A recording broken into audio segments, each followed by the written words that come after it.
So it is an orientation class.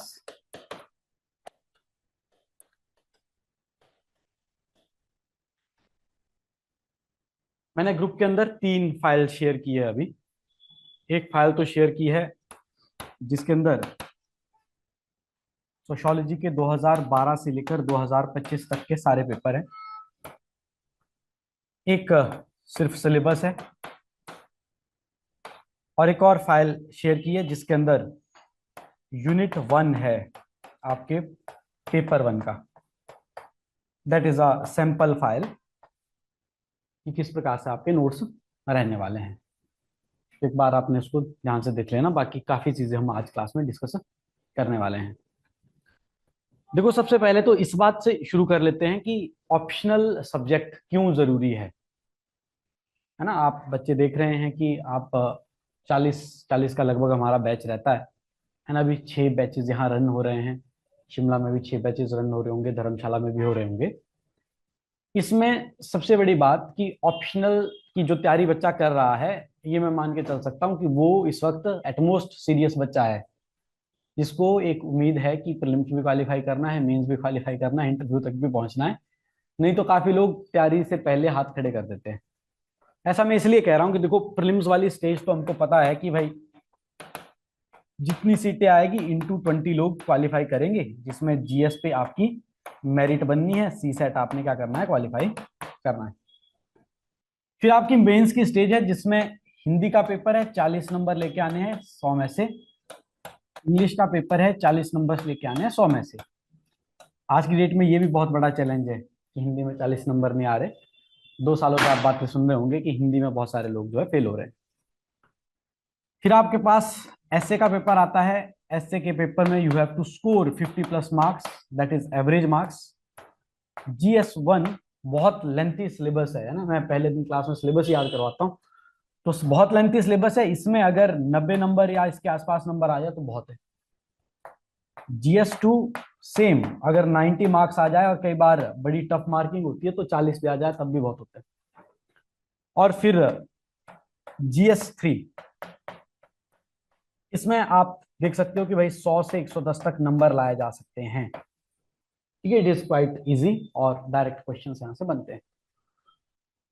और फिर आते हैं आपके 2 ऑप्शनल सब्जेक्ट, पेपर 1 और पेपर 2।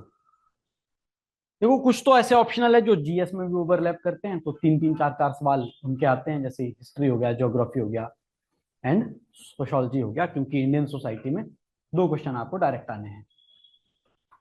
पर बात यह है कि ऑप्शनल सब्जेक्ट में हम ये नहीं बोलते कि ऑप्शनल सब्जेक्ट में 100 मार्क्स का ये है, 100 मार्क्स का ये है कि आप 200 में से एवरेज नंबर ले आओ 100 नहीं।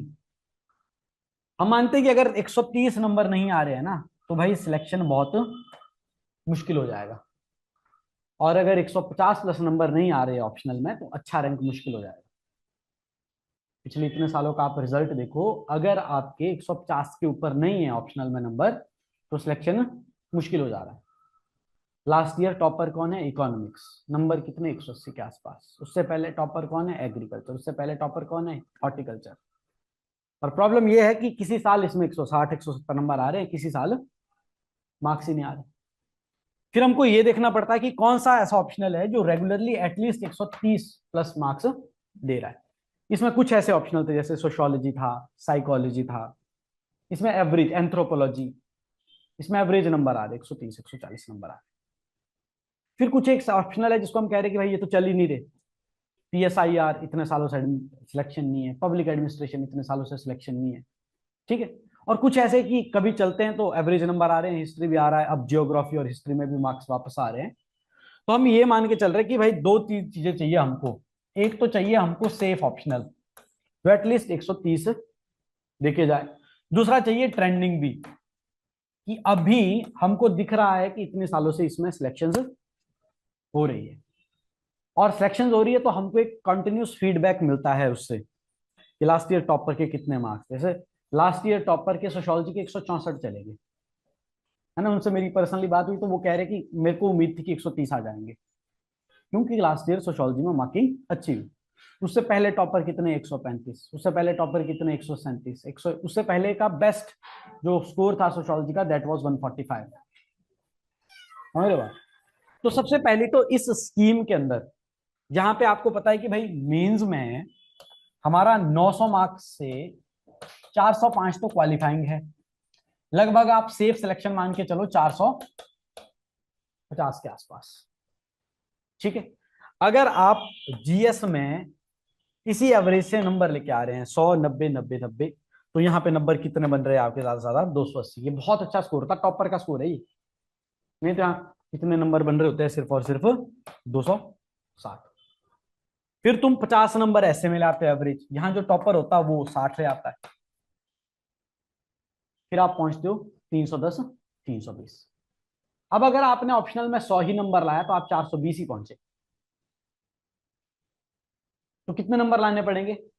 कम से कम 450 तक पहुंचने के लिए अगर आप ऑलरेडी इस स्कीम में बैठे हो तो 310 पे बैठे हो, इस स्कीम के साथ बैठे हो 60 नंबर लेके, तो कहां पे बैठे हो? 340 पे बैठे हो। तब आपको ऐसा ऑप्शनल चाहिए जो आपको कम से कम 140 तो एवरेज स्कोर के साथ दे दे। मतलब बहुत खराब नंबर आए तो 130, बहुत अच्छे नंबर आ जाए तो 160। फिर आप देखते हो कि टॉपर के नंबर कितने थे जी, टॉपर के नंबर थे 502, 504, 511। वो बच्चा यहां बैठा है 340 पे, फिर वो यहां से सीधे 160, 164 नंबर लेके आ रहा है और कहां पहुंच जा रहा है? 500 के ऊपर चला जा रहा है। ये स्कीम ऑफ सिलेक्शन। ठीक। तो अब सबसे पहले हमको क्या करना है कि एक ऑप्शनल सब्जेक्ट ऐसा देखना है जिसका हमको क्या पता हो, अच्छे से सिलेबस पता हो, उसके अच्छे से नोट्स मिल जाए, उसकी अच्छे से मेंटरशिप मिल जाए, और फिर हमको ये भी हो कि भाई उसमें मार्क्स आ रहे हैं कि नहीं। है ना, बहुत सारे ऐसे बच्चे हैं जो ह्यूमैनिटीज बैकग्राउंड से थे, उन्होंने एग्रीकल्चर ऑप्शन ले लिया, एग्रीकल्चर ट्रेंडिंग था, सिलेक्शन ले लिया। बहुत सारे टॉपर्स खुद ऐसे हैं कि 1-2 साल तक पहले कोई और ऑप्शनल पढ़ रहे थे, नेक्स्ट ईयर ऑप्शनल चेंज करके किसी और सब्जेक्ट से सिलेक्शन ले। तो फिर हम जो बोलते हैं ना कि भाई किस्मत पे डिपेंड कर रहा है, तो किस्मत ये भी तो है कि उस आदमी ने 6 साल तक एक ऑप्शनल पढ़ने के बाद नया ऑप्शनल चूज किया, वो भी तो उसकी मेहनत है। अब फिर तीसरी इंपॉर्टेंट बात ये आती है टाइम पीरियड की, जब आप तैयारी शुरू कर रहे हैं तो it is the best time कि नवंबर टू फेब के मिड में, जब आपकी फेब में क्या आ रही होगी नोटिफिकेशन, उससे पहले आपका क्या हो जाए, ऑप्शनल तैयार हो जाए। दूसरी बात आती है ये कि इंटरेस्ट उस सब्जेक्ट में डेवलप हो रहा है कि नहीं हो रहा है। इंटरेस्ट का तो एक तो हो सकता है कि आप उस बैकग्राउंड से आते हो, दूसरा ऐसा हो सकता है कि टीचर इतना अच्छा पढ़ाता हो कि आपको उस सब्जेक्ट में कैरी ऑन कर जाए। क्लियर बात? तो ये सोशियोलॉजी एक ऐसा सब्जेक्ट है, ये आपको आपके जीवन की स्टोरीज बता देगा। हम सोशलाइजेशन का टॉपिक पढ़ेंगे तो बातें बचपन की लगेगी कि मम्मी आपको क्या कह के पुकारती थी, दादी आपको क्या बोलती थी, आपने मम्मी से क्या सीखा, दादी से क्या सीखा, दादा से क्या सीखा। ठीक है, फिर आपने स्कूल में क्या सीखा। तो सोशियोलॉजी एक ऐसा सब्जेक्ट है, इट विल रिवाइव योर जो आपकी प्रोग्रेस है ना एज अ पर्सनैलिटी। ठीक है, सोशियोलॉजी में एक बड़ा इंपॉर्टेंट कोट है कि एक इंडिविजुअल और उसकी पर्सनैलिटी के बीच में क्या है, सिर्फ एक तरफ एक इंडिविजुअल है और ये इंडिविजुअल अपने आप को आइडेंटिफाई कर रहा है, और दूसरी तरफ ये क्या आइडेंटिफाई कर रहा है, पर्सनैलिटी आइडेंटिफाई कर रहा है। ये कैसे हो पा रहा है? जब हम बीच में एक लेयर जोड़ रहे हैं दैट इज योर सोसाइटी। तो आज जो आप हैं वो आपको कौन बताता है? आप अपना नाम बताते हो ना, अगर आपसे पूछे कोई कि आप कौन हो जी, पर आपका नाम आपका खुद का थोड़ी नहीं है, वो तो आपको सोसाइटी ने दिया।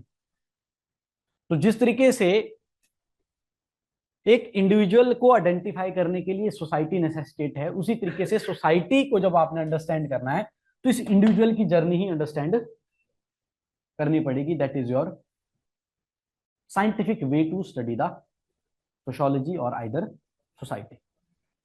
देखो हो क्या रहा है, आप यहां पे हो, आप क्या हो, एक इंडिविजुअल हो। अकेला इंडिविजुअल अगर इस दुनिया में होता तो क्या वो सरवाइव करता? Even that is not physically possible, sociologically culturally तो सब छोड़ दो। तो कोई भी चाहे जानवर क्यों नहीं है तो वो अपने आप को एक और इंडिविजुअल के साथ जोड़ता है, और इस लेवल को हम क्या बोलते हैं, इंटरेक्शन। फिर बहुत बहुत सारे लोगों के बहुत सारे इंटरेक्शन है, मेरे और आपके बीच में इंटरेक्शन हो रही है as a teacher and student, आपके दो दोस्तों के बीच में आपस में इंटरेक्शन हो रही है एज अ फ्रेंड, आपकी पेरेंट्स के साथ इंटरेक्शन हो रही है as a parent and their son and daughter, भाई के साथ हो रही है, ये सब क्या है, इंटरेक्शन है। फॉर दैट मैटर आप एक पॉलिटिकल पार्टी को वोट देने जा रहे हैं, वो भी एक इंटरेक्शन है। तो बहुत सारी इंटरेक्शन है, आप डॉक्टर के पास मिलने जा रहे हैं, वो भी एक इंटरेक्शन है। ऐसे इंटरेक्शन का सोसाइटी के अंदर बहुत सारे क्या बन जाते हैं, पैटर्न। पेरेंट्स और उनके बच्चों में इंटरेक्शन का, टीचर और स्टूडेंट्स में इंटरेक्शन का, ब्रदर्स ब्रदर्स के बीच इंटरेक्शन का, भाई भाई के बीच में, बहन बहन के बीच में, इस तरीके से बहुत सारी इंटरेक्शन। इसका जब एक पैटर्न सोसाइटी के अंदर बनता है, that pattern provide for a structure,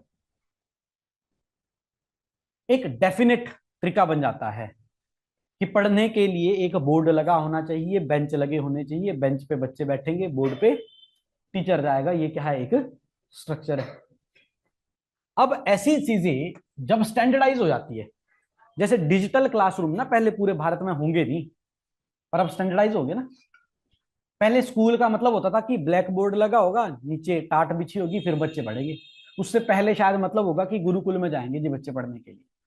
ये सब क्या है, पैटर्न ऑफ इंटरेक्शंस। जब ये चीजें स्टैंडर्डाइज हो जाती है सोसाइटी में, तब हम इनको क्या बोलते हैं, इंस्टीट्यूशन। जोप्टा एकेडमी क्या है, इंस्टीट्यूशन फॉर कोचिंग, क्योंकि कोचिंग का एक तरीका है। देखो, पढ़ाता स्कूल में भी है बच्चा, पढ़ा कॉलेज में भी जा सकता है, यूनिवर्सिटी में भी जा सकता है, पढ़ा कोचिंग इंस्टीट्यूट में भी जा सकता है। कोचिंग इंस्टीट्यूट में भी हम दो अलग कैटेगराइजेशन कर सकते हैं। एक कोचिंग इंस्टीट्यूशन वो है जो करियर फोकस्ड है, जहां पर आप कंपटीशन की तैयारी करते हैं, और एक कोचिंग इंस्टीट्यूशन वो है जहां पे आप क्या कर रहे हो, सब्जेक्ट की एडिशनल ट्यूशन ले रहे हो स्कूल के अलावा। तो ये भी हो सकता है, एक करियर ओरिएंटेड कोचिंग इंस्टीट्यूशन है और एक आपके स्कूल की स्टडीज ओरिएंटेड इंस्टीट्यूशन। ऐसे इंस्टीट्यूशन के ऊपर हम बहुत सारे ग्रुप, अब जैसे मैरिज है, अगर मैरिज को इस पैटर्न में देखना है, one should be male, one should be female, they should interact with each other, ताकि वो एक दूसरे को इमोशनल केयर दे सके, एक दूसरे की सेफ्टी इंश्योर कर सके, एक दूसरे की फिजिकल नीड पूरी कर सके, and larger goal is to procreate a child. जिंदगी में दो काम बड़े जरूरी है जो जानवर भी कर रहे हैं जंगलों में। कौन कौन से? पहला तो होता है सेफ्टी और सर्वाइवल। सेफ्टी और सर्वाइवल, कि भाई जिंदा रहना है, तुमको कोई मार ना जाए, और भोजन खाना चाहिए ताकि तुम सर्वाइव कर सको। दूसरा ये कि उसकी पूरी स्पीसीज जिंदा रहे, उसके मरने पे सब खत्म ना हो जाए, इसलिए दे हैव टू प्रोक्रिएट, उनको नए बच्चे पैदा करना। ये तो बेसिक फंक्शन है सारे की सारे बायोलॉजिकल लाइफ का। बट हमने मेल और फीमेल की इंटरेक्शन करवाई तो हमने सारे फंक्शन इकट्ठे कर दिए जी, इमोशनल नीड इकट्ठी कर दी, फिजिकल नीड इकट्ठी कर दी, प्रोक्रिएशन अच्छा कर दिया, ठीक है, एल्डरली केयर, बूढ़े लोगों की सब चीजें इकट्ठी कर दी। तो हमने सोसाइटी में एक पैटर्न बनाया कि भाई ये जो दो लोग इकट्ठे रहेंगे साथ में, ऐसा ना हो जैसा भी जंगलों में हो रहा है कि कौन किसका पति पत्नी है, नहीं ना आइडेंटिफिकेशन, पर ह्यूमन सोसाइटी में एक पैटर्न स्थापित किया गया कि भाई हम इसको क्या करेंगे, एक प्रॉपर फैमिली टाइप चीज बनाएंगे। अब फैमिली भी बड़ी तरीके की हो सकती है, कि मोनोगेमस फैमिली, पॉलीगेमस फैमिली, ठीक, पैट्रियार्किकल फैमिली, मैट्रियार्किकल फैमिली, ये सब क्या है, joint family, nuclear family, these are the different types and structure of the family. At large it family itself is an institution, and फिर ऐसे बहुत सारे इंस्टीट्यूशन है। For that matter marriage itself is an institution, education, education is an institution. पहले आप nursery में पढ़ाओगे बच्चे को, केजी में पढ़ाओगे आप बच्चे को, फिर स्कूल भेजोगे, एक प्रॉपर स्ट्रक्चर है ना, पैटर्न है ना बना हुआ। ऐसा तो नहीं कि बच्चा पैदा हो गया सीधा कॉलेज में एक क्रैच खोलेंगे जी, ऐसा तो नहीं होगा। एक स्ट्रक्चर बना हुआ है पूरे के पूरे एजुकेशन का। ठीक है, ये अडॉप्ट करने का कि कौन बच्चा क्या पढ़ेगा, इसका भी एक स्ट्रक्चर है कि इतने मार्क्स लेके आओगे तब हम तुमको इसकी एडमिशन देंगे। ठीक है, कोई आदमी बोले कि मेरे को तो बड़ा शौक है जी डॉक्टरी का, और उसने बायोलॉजी पढ़ी नहीं है, उसने पेपर निकाला नहीं है, तो क्या वो डॉक्टर बन पाएगा? बन तो पाएगा, भारत में बनते हैं ऐसे कई डॉक्टर, पर हम उसको क्या बोलेंगे कि वो इंस्टीट्यूशन की वायलेशन कर रहा है। फिर हम सरकार को बोलेंगे कि भाई ये बिना डिग्री धारक जो डॉक्टर है इनको हटाओ, इनके ऊपर कार्रवाई करो। ऐसे बहुत सारे इंस्टीट्यूशन क्या बनाते हैं, टॉप लेवल पर सोसाइटी का निर्माण करते हैं। तो इस डायग्राम को आप ऐसे पढ़ लो, इस डायग्राम को आप ऐसे पढ़ लो, ये पूरी की पूरी क्या है, हमारी society. This is the first step, I introduced you the new way to study our society. ऐसा नहीं है कि सोशियोलॉजी सब्जेक्ट तो बड़ा रिसेंट का सब्जेक्ट है ना। भारत में सोशियोलॉजी सब्जेक्ट की शुरुआत 1911 में पैट्रिक गिड्स ने करवाई थी, और पहले सोशियोलॉजिस्ट भारत में जो हुए गोविंद सदाशिव घुरिये, वो 1924 में उन्होंने सोशियोलॉजी का स्कूल शुरू किया। सोशियोलॉजी सब्जेक्ट के जो फाउंडर है ऑगस्ट कॉम्ट, उन्होंने 1838 में बोला कि सोशियोलॉजी जैसा सब्जेक्ट बनाना है, और 1895 में इमाइल डर्कहाइम, उन्होंने पहली बार इंग्लैंड यूनिवर्सिटी में सोशियोलॉजी सब्जेक्ट पढ़ाना शुरू किया। तो बात करने वाला दुनिया में 1838 में बोलता है कि सोशियोलॉजी जैसा सब्जेक्ट होना चाहिए, और ये सब्जेक्ट कॉलेज में आता कब है, 1895 में। भारत में 1911 में बात हो रही है कि सोशियोलॉजी जैसा सब्जेक्ट भारत को पढ़ने के लिए होना चाहिए, और पहला इंस्टीट्यूशन बनता कब है, 1924। तो ये सब्जेक्ट बड़ा अभी नया है, इसलिए अभी भी डिस्कोर्स में ये बातें चल रही हैं कि सोशियोलॉजी पढ़ना है कि नहीं पढ़ना है ना। बच्चे टेंशन में है कि सोशियोलॉजी सब्जेक्ट खत्म होगा कि नहीं। वो दरअसल क्या हो गया ना, स्कूलों में पहले सोशियोलॉजी पढ़ाई जाती थी, पीजीटी। अब हिमाचल प्रदेश में पीजीटी सोशियोलॉजी की पोस्टें नहीं आती, मतलब स्कूलों से ये सब्जेक्ट को खत्म किया जा रहा है। कॉलेजेस में अभी भी है। एक दो दिन पहले टीजीटी का सिलेबस आया था, तो बच्चे बड़े सरप्राइज हो गए कि सोशियोलॉजी इसमें कैसे आ गई। हम तो सिर्फ जो है मैथ्स केमिस्ट्री, ये अपना टीजीटी आर्ट्स के लिए ज्योग्राफी हिस्ट्री ये सब पढ़ के जा रहे, तो उसमें पब्लिक एडमिनिस्ट्रेशन और सोशियोलॉजी भी पूछ। तो अब ऐसा लगता है कि शायद सोशियोलॉजी की जरूरत है। तो अब मेन बात यह है कि इससे पहले भी जब सोशियोलॉजी हुआ करती थी, तो वो बातें जो हम सोसाइटी में अपने पेरेंट्स से सीखते हैं ना, हम तो पेरेंट्स से बहुत सारी चीजें सीख रहे हैं, अपनी सोसाइटी से बहुत सारी चीजें सीख रहे हैं, वो अलग बात है कि स्कूलों में नहीं सिखाई जा रही। पर सोसाइटी में कुछ ऐसे इवेंट्स हुए जिन इवेंट्स की वजह से सोसाइटी में प्रॉब्लम्स क्रिएट होने लगी। जब प्रॉब्लम क्रिएट होगी ना, तभी सॉल्यूशन ढूंढा जाएगा। तो जब प्रॉब्लम क्रिएट होने लगी, तब लोगों ने सोचा कि इसका सॉल्यूशन करने के लिए क्या कोई सब्जेक्ट हो सकता है कि नहीं हो सकता है। ऐसी सबसे बड़ी प्रॉब्लम जो दुनिया के सामने आई, वो यूरोप में आई। यूरोप में कैसे आई? तो 16th सेंचुरी का जो यूरोप है, वहां पे क्या बोलते हैं उसको, डार्क एजेस। वो हमारी तरह है, भारत वाले लोगों की तरह, वहां पे भी सती प्रथा ऐसी सारी चीजें चल रही है, जिसको आज की डेट में बैकवर्ड कहा जाता है। तो डार्क एजेस से जब वो बाहर निकल रहे थे, उसमें बहुत सारे इवेंट्स वहां पर हुए, जिसकी वजह से सोशियोलॉजी में बदलाव आया, सोसाइटी में बदलाव आया। उसमें क्या क्या चीजें हैं? तो पहले पहले तो वहां का है लिटरेचर। जो नया नया लिटरेचर लिखा गया, नए नए विचार लिखे गए, उन्होंने पुरानी रूढ़िवादी चीजों को क्या किया, चैलेंज किया। दूसरा वहां बात है, जो वहां का चर्च है, उस चर्च का कंट्रोल डिक्लाइन कर रहा है। पहले क्या है, रिलीजन के नाम पे पूरी सोसाइटी को कंट्रोल किया जा रहा है। आपने कुछ पुरानी फिल्में देखी होगी जिसमें लोग चर्च में जाके अपना कन्फेशन लिखवाते कि मुझसे इस चीज की गलती हो गई, मैं इसकी भगवान से माफी चाहता हूँ। तो पादरी को लिखवा के कौन सी माफी मिल जाएगी? ऐसे सवाल पहले किसी ने इकट्ठे किए होंगे। फिर तीन बहुत ऐसी चीजें जिसको हम आज की डेट में सोशियोलॉजी सब्जेक्ट की फाउंडेशन मानते हैं, वो इस सोसाइटी में हुई। वो कौन कौन सी थी? एक तो हो गया फ्रेंच रेवोल्यूशन। इसमें क्या हुआ कि फ्रांस की सोसाइटी में बहुत सारे लोग अलग अलग डिवाइडेड थे। कुछ लोग बहुत ज्यादा प्रिविलेज थे, कुछ कॉमनर्स थे जिनको टैक्सेशन भी देनी है, जिनने सब काम भी करना है, कुछ अपने आप को रजवाड़े बने हुए। उन सब लोगों ने बोला कि हम सबको क्या चाहिए, बराबर के अधिकार चाहिए। दूसरी चीज ये हुई कि यहां पे आ गया इंडस्ट्रियल रेवोल्यूशन। अब यहाँ पे क्या हुआ कि इससे पहले सारे लोग गांव में रहते थे, खेती बाड़ी करते थे। अब सारे लोग गांव से माइग्रेट होके कहाँ जा रहे हैं, शहरों में। माइग्रेशन भारत में हम आज पढ़ रहे हैं ना, वो कब पढ़ रहे हैं, 17वीं 18वीं शताब्दी में, जब वहां पे क्या हो रही है, इंडस्ट्रियल रेवोल्यूशन आ रहा है। तीसरा यहां पर होती है डेवलपमेंट ऑफ साइंस।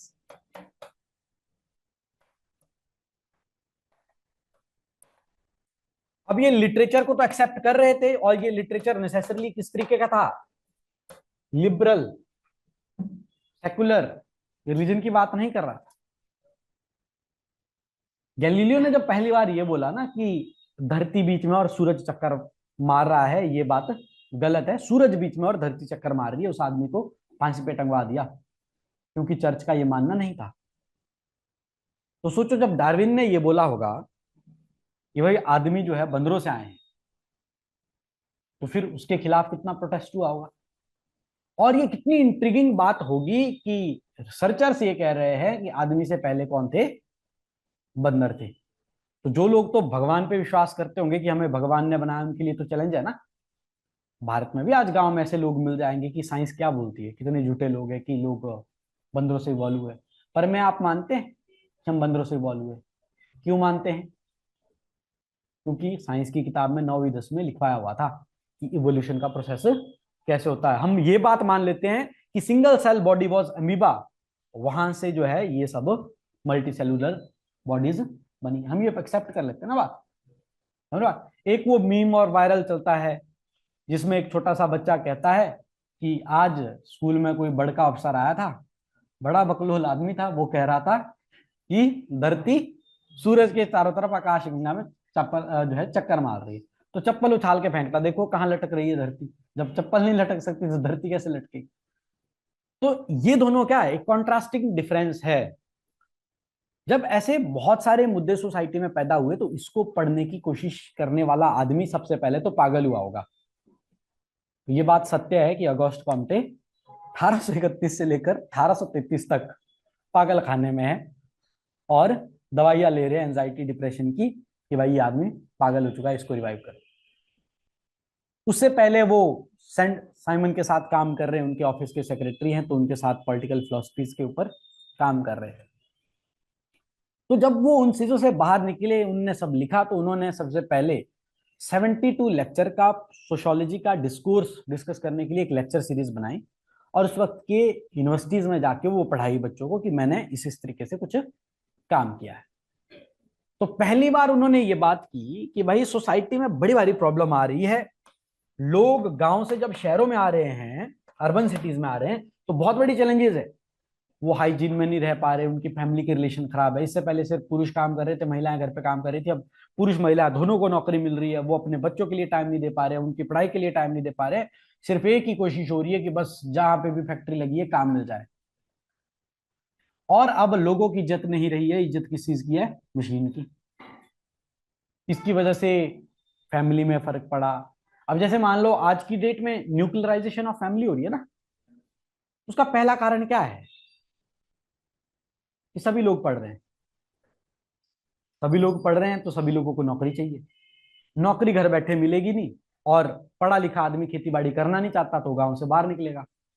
गांव का तो प्रोफेशन ही खेती बाड़ी है ना, तो गांव से बाहर निकलेगा तो कुछ काम ढूंढेगा।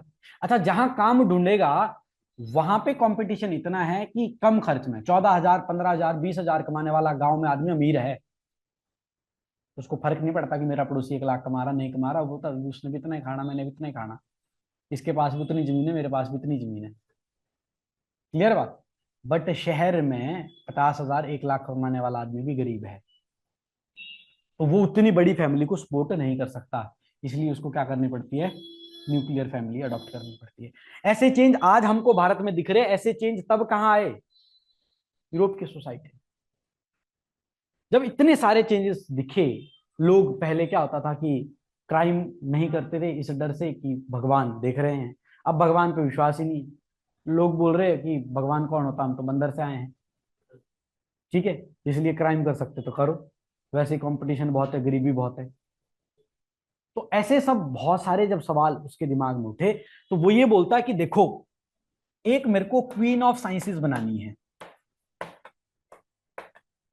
इस वक्त क्या है ना, इस वक्त साइंस का बड़ा बोलबाला है। जैसे आज आर्टिफिशियल इंटेलिजेंस का बोलबाला है ना, 1990 में कंप्यूटर का बोलबाला था। ऐसा बोलबाला 17वीं 18वीं शताब्दी में किस चीज का था? साइंस का था। हम आगे टर्म पढ़ेंगे, हमारा 11वां चैप्टर है इंस्टीट्यूशनलाइजेशन ऑफ साइंस। लोगों ने पहले तो साइंस को अडॉप्ट ही नहीं करते थे। साइंस को लोग बोलते थे कि भाई ये बेले लोगों का काम है। हम पढ़ेंगे उसमें कमेंट, जो कुछ नहीं करता वो क्या कर रहा है जी, कमरे में बैठ के डिस्कवरीज करे जा रहा है, क्योंकि उसके पास खाने पीने को बहुत है। जो अमीर लोग है ना, जैसे आज बोलते हैं ना अमीर लोगों का खेल है गोल्फ, वैसे ही अमीर लोगों का काम होता था, प्रोफेशन होता था कि साइंस, चलो कुछ एक्सपेरिमेंट कर लेते हैं। कौन ही आदमी अपने घर में 4 केमिकल मिला के ब्लास्ट करवाएगा? आदमी तो सोचेगा ना पहले खा पी ले। तो पहले अमीर लोगों का शौकिया काम होता था साइंस। बट यहाँ पे ऐसा हुआ मशीन बनने पे कि लोगों को साइंस पे विश्वास होने लगा कि हाँ, साइंस से ऐसी चीजें डेवलप की जा सकती है जो लोगों की जरूरतें पूरी कर सकती है, जो लोगों की बीमारियां ठीक कर सकते हैं। पहले लोग जा रहे चर्च की ठीक कर दो, फिर उधर बना कि भाई टीका, वैक्सीनेशन नाम की चीज भी हो सकती है कुछ, कि वैक्सीन लगे और वो बीमारी हो ही ना। समझ रहे हो बात? तो साइंस पे बिलीव होने लगा। साइंस पे जब बिलीव होने लगा तो साइंस का इतना बोलबाला था कि साइंस की एप्लीकेशन से लाइफ चेंज हो सकती है। पर लाइफ चेंज होने की वजह से प्रॉब्लम्स भी तो क्रिएट हो रही थी। इसलिए अगस्त कम्ट सबसे पहले बोलते मैं क्वीन ऑफ साइंसेस बनाऊंगा, जो ये बता दे कि सोसाइटी किस डायरेक्शन में जाएगी, सोसाइटी किस डायरेक्शन में बढ़ सकती है, सोसाइटी की जो नई प्रॉब्लम्स उसका सॉल्यूशन कैसे मिल सकता है, जो कारण ढूंढ पाए कि ये प्रॉब्लम पैदा हुआ क्यों, एग्जैक्ट कारण ढूंढ पाए। मैं ऐसी क्या बनाऊंगा? क्वीन ऑफ साइंसेस, और उसका नाम रखूंगा सोशल फिजिक्स।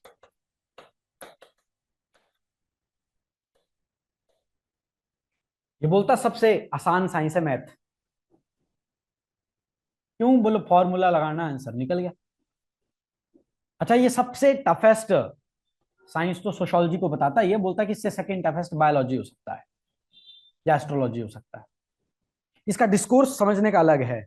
इसका वो मैथ वाला डिस्कोर्स नहीं है, फैक्चुअल इंफॉर्मेशन वाला। इसका है कि एक नॉलेज बेस, एक स्पेस कहां पर बड़ा है। तो बोलता सबसे टफेस्ट साइंस की मैं क्या करने वाला हूं, नींव रखने वाला हूं, इसको हम सोशल फिजिक्स बोलेंगे।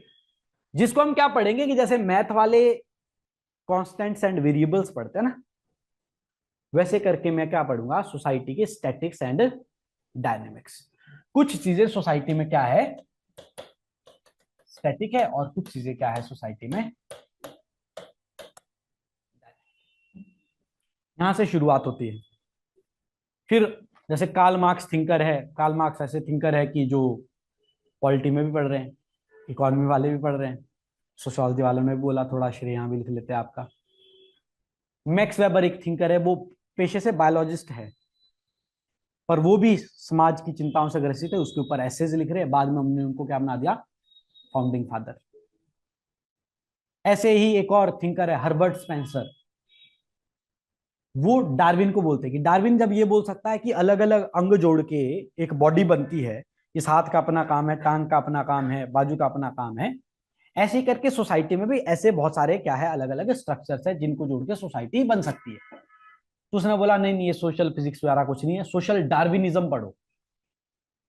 ऐसी ऐसी टर्म्स आती है, कहानियां है मतलब एक तरीके से, और आज की डेट में हमारे लिए वैलिड आर्गुमेंट्स है।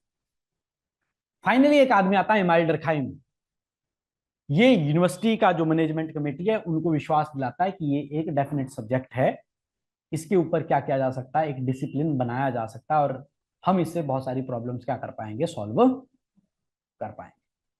ठीक है, आजकल देखते हो ना आप, आजकल देख जो अतरंगी सब्जेक्ट होता है ना यूनिवर्सिटी में, कौन सा, कि क्लाइमेट चेंज के ऊपर मास्टर्स कर रहा हूं जी, सस्टेनेबल डेवलपमेंट स्टडीज कर रहे हैं जी हम जी फॉरेन पॉलिसी, या हम जो है पब्लिक पॉलिसी एंड प्लानिंग के ऊपर काम कर रहे हैं। पढ़ते हैं ऐसे ऐसे सब्जेक्ट जो किसी को नहीं पता होता कि यूनिवर्सिटी में ये भी सब्जेक्ट चल रहा है। अच्छा, होता भी है कि जिसको कहीं नहीं एडमिशन मिल रही वही इसमें एडमिशन ले लेता है। वैसे ही उस वक्त का ये अतरंगी सब्जेक्ट है कि सोसाइटी पढ़ेंगे जी हम, एक बेंच बिठा दो यूनिवर्सिटी के अंदर, इसमें हम क्या करेंगे, सोसाइटी पढ़ेंगे। भारत में ये चीज बड़ी इंटरेस्टिंग हुई, जब अंग्रेज भारत आए और उनको भारत में शासन करना, तो उनको दिखा कि ये तो अलग अलग जाति के, अलग अलग रंग के, अलग अलग भाषा के लोग हैं। हमने ब्रिटेन की पार्लियामेंट में बैठ के इनके लिए कानून बनाना है या इनके लिए कोई पॉलिसी बनानी है, हमको पता तो होना चाहिए करते क्या है। इसलिए भारत में जब भारत का लिटरेचर लिखा जा रहा है, शुरुआत Asiatic Society of Bengal Bharat की किताबों को ट्रांसलेट करती है, वो किताब अंग्रेजी में वो लोग पढ़ते तो वो अंडरस्टैंडिंग कर रहे थे कि भारत की सोसाइटी कैसे होगी, भारत की सोसाइटी किस प्रकार से काम कर सकती होगी। फॉर दैट मैटर इन्होंने सेंसस करवाने शुरू कर दिए, पता तो लगे कितनी जाति के, कितने धर्म के, क्या क्या किस किस तरह के लोग हैं। इस तरीके से 1911 में भारत में सोशियोलॉजी की शुरुआत तो हुई, पर इसको प्रॉपर सब्जेक्ट के रूप में पढ़ने का काम भारत के आदमी ने किया, दैट इज गोविंद सदाशिव घुरिये। वो आदमी फॉरेन से पढ़ के आया था और उसने भारत में क्या किया, सोशियोलॉजी सब्जेक्ट शुरू कराया। तो फादर ऑफ सोशियोलॉजी तो हम बोलते हैं ऑगस्ट कॉम्ट को, क्योंकि उसने शुरुआत की, पर एज अ सब्जेक्ट शुरू करवाया एमाइल डर्कहाइम ने। और भारत के अंदर हम सब्जेक्ट का फादर किसको बोलते हैं, गोविंद सदाशिव घुरिये। एक बड़ी इंटरेस्टिंग बात बताता हूं, फिर मैं आपके सिलेबस पे आता हूं। इस वक्त दो सब्जेक्ट पैदा हुए हैं इस टाइम पीरियड की जब मैं आपको बात कर रहा हूं, एक है सोशियोलॉजी और एक है एंथ्रोपोलॉजी। एक है सोशियोलॉजी और दूसरा है एंथ्रोपोलॉजी।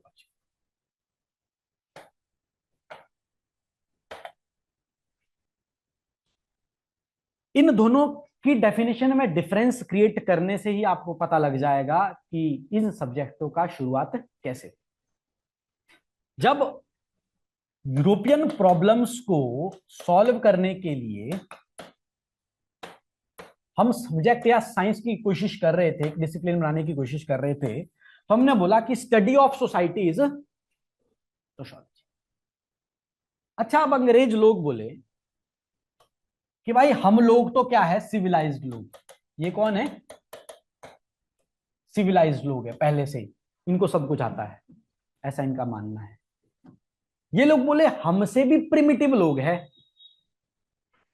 जिनका भी खाने का, बोलने का, रहने का सब तरीका क्या है, बैकवर्ड है। तो ये बोले कि एक वर्ल्ड है, एक तो ये वाला वर्ल्ड है, कौन सा वर्ल्ड, सिविलाइज्ड वर्ल्ड, कौन सा वर्ल्ड है, इंडस्ट्रियलाइज्ड वर्ल्ड। क्योंकि इनके यहाँ प्रॉब्लम इंडस्ट्रियलाइजेशन से शुरू हुई थी ना, तो इन्होंने बोला एक सिविलाइज्ड इंडस्ट्रियलाइज्ड वर्ल्ड है, इसकी प्रॉब्लम्स, इसकी सोसाइटी पढ़ने के लिए we will give a subject that is sociology. But एक और वर्ल्ड है जो कैसा है, प्रिमिटिव, कैसा है, नॉन इंडस्ट्रियलाइज्ड। अंग्रेज लोग बोल रहे सर भारत में तो एक ऐसी ट्राइब है, वहां जाओ तो आके तीर कमान मार देते। बोलो पहले तो इनको क्रिमिनल ट्राइब घोषित कर दो, है ना, क्रिमिनल ट्राइब एक्ट ऑफ 1870। ये लोग क्या बोल रहे कि भाई ये नॉन इंडस्ट्रियलाइज्ड लोग है, प्रिमिटिव लोग है, इनका जीवन यापन भी पढ़ो, ताकि हमको ये समझ आए कि हम भी कभी ना कभी नॉन सिविलाइज्ड होंगे, ताकि हम ये पढ़ पाए कि कैसे एक अनसिविलाइज्ड और प्रिमिटिव लेवल की सोसाइटी से सिविलाइज्ड सोसाइटी का इवोल्यूशन हुआ है। तो बोले इसके लिए हम नया सब्जेक्ट पढ़ेंगे, क्या, एंथ्रोपोलॉजी। इसलिए आपने देखा होगा एंथ्रोपोलॉजी में भी 5 यूनिट सोशियोलॉजी के सिलेबस के। और जब हम सवाल ढूंढेंगे कि रिलीजन कैसे पैदा हुआ, अब ये थोड़ी नहीं बोलेंगे कि सृष्टि जो है ब्रह्मांड ने निर्माण की है और ब्रह्मा से ही वेद निकले हैं और वेदों से ही रिलीजन निकला है। दिस एक्सप्लेनेशन सही हो सकती है, बट ये सोशियोलॉजी के लिए एक्सप्लेनेशन सही नहीं है ना। तो हम एंथ्रोपोलॉजी में ढूंढने जाएंगे, यार हमको तो चलो बता दिया किसी ने कि ब्रह्मा जी थे और वेद पैदा हुए, पर ट्राइबल आदमी को ढूंढते हैं, क्या उसके पास भी ब्रह्मा जी गए थे। ट्राइबल आदमी बोल रहा है कि यहाँ तो भाई क्रिश्चियन आए थे, उन्होंने हमको बोला कि ऐसे ऐसे करना है और हमको कन्वर्ट करा दिया क्रिश्चियनिटी में, तो हमारे भगवान तो है जीसस। तो फिर उन्होंने ऐसी ट्राइब्स ढूंढी जहां पे अभी ये कॉन्सेप्ट ही नहीं है बाहर का। तो उन्होंने बोला कि पूजा तो ये लोग भी कर रहे हैं। बोलो किस चीज की पूजा कर रहे हैं, बोलो नदी की पूजा कर रहे हैं। क्यों, बोलो नदी में कभी बाढ़ आती है, इनकी फील्ड्स खत्म कर देती है, और कभी सूखा पड़ जाता है, इनको पानी पीने को नहीं मिलता। तो ये नेचर से डरते हैं और धरती की पूजा करते हैं कि ये भाई नदी माँ, हमने इधर फसल लगाई है, हमारी रक्षा करना, ना बाढ़ आने देना ना सूखा पड़ने देना। बोले कोई इनको यही नहीं पता कि वाटर साइकिल क्या होता है, बारिश होती है, इसलिए ये क्लाउड को भी पूज लेते हैं, सन को भी पूज रहे हैं। तो एक थ्योरी बन गई नेचरिज्म, नेचर की पूजा करने वाले लोग। कहीं ना कहीं ये चीजें सही हो सकती है, हम भी इंद्र देवता की पूजा करते हैं, हम भी अग्नि देवता की पूजा करते हैं, करते कि नहीं करते। फिर ने बोला सर ये कुछ और काम करते हैं। बोलो क्या काम करते हैं? बोले ऐसे कहीं पत्थर रखे होते हैं इन्होंने, सारे के सारे कबीले के लोग उस पत्थर के सामने पहुंच जाते हैं और एक दूसरे की शिकायतें कर लेते हैं। बोलो अब भाई ये क्या कहानी है, रिसर्च करो। बोलो इनका कोई पुराना पूर्वज था, वो पूर्वज बड़ा अच्छा था, उसने इनको जीने मरने से बचाया। अब ये उस पूर्वज को ऐसा मानते कि ये पूर्वज जो है उनकी अभी भी क्या कर सकता है, रक्षा कर सकता है। और जितने भी सोसाइटी के लोग हैं उनके पूर्वजों की शान में उन्होंने एक क्या बना रखा, कोई सिंबल क्रिएट कर लिए, उन सिंबल्स की ये क्या करते हैं, पूजा करते हैं, नाम दे दिया टोटेमिज्म। हिमाचल प्रदेश में ना देवता कल्चर, वो जो देवते हैं हमारे वो इस जमाने में इस दुनिया पे जिंदे थे, आज की डेट में हम उनके पुतले बना के पूज रहे हैं। ये ना कहानी, ये ना कहानी, नाग देवता पूजते हैं ना, तो हम पहले बोलते हैं कि हिमाचल प्रदेश की धरती पे नागाज की पॉपुलेशन रहती थी, पढ़ते ना एचपी की ट्राइब में, है बात की नहीं। अब यहां से क्या हो रहा है कि यहां से हमको एक्सप्लेनेशन मिलने लगी, तो एंथ्रोपोलॉजी का भी बहुत सारा सब्जेक्ट हमने कहां पे जोड़ दिया, सोशियोलॉजी के अंदर जोड़ दिया। ऐसी सब थ्योरीज से हमने पूरा सिलेबस पढ़ना है। ये थ्योरी आप अपने मन गढ़ंत भी बना सकते हैं, मैं भी अपनी मन गढ़ंत बना सकता हूं। इसलिए ये जरूरी है कि जब आप ये सब्जेक्ट पढ़ रहे हो, यू कैन कैटेगराइज की कौन सी बात मन गढ़ंत है और कौन सी बात वैलिड रिसर्च युक्त है। तो अगर वैलिड है, रिसर्च करके आई है, तो फिर उस थिंकर का नाम भी बताना पड़ेगा कि इस आदमी ने रिसर्च की थी। तो हमको ये याद रह जाएगी एक्सप्लेनेशन कि ये इसकी एक्सप्लेनेशन है। जैसे मैंने अभी आपको बताया कि टोटेमिज्म एक कहानी है, नेचरिज्म एक कहानी है, पर मैंने आपको बताई ये नहीं लिख सकते ना पेपर में, हमको बताना पड़ेगा कि ईबी टाइलर ने इसके ऊपर रिसर्च की थी। टोटेमिज्म के लिए इमाइल डरखाइम ने अरुंता ट्राइब में जाके ऑस्ट्रेलिया में स्टडी की थी। ये नहीं लिख सकते ना हिमाचल में देवता भी ऐसा ही है, ये नहीं लिख सकते पेपर में, ये समझने के लिए है। तो that is the basic difference between, समझ तो आ गई आपको बात मैंने आपको बोली, वो क्या होगी, जनरल अंडरस्टैंडिंग।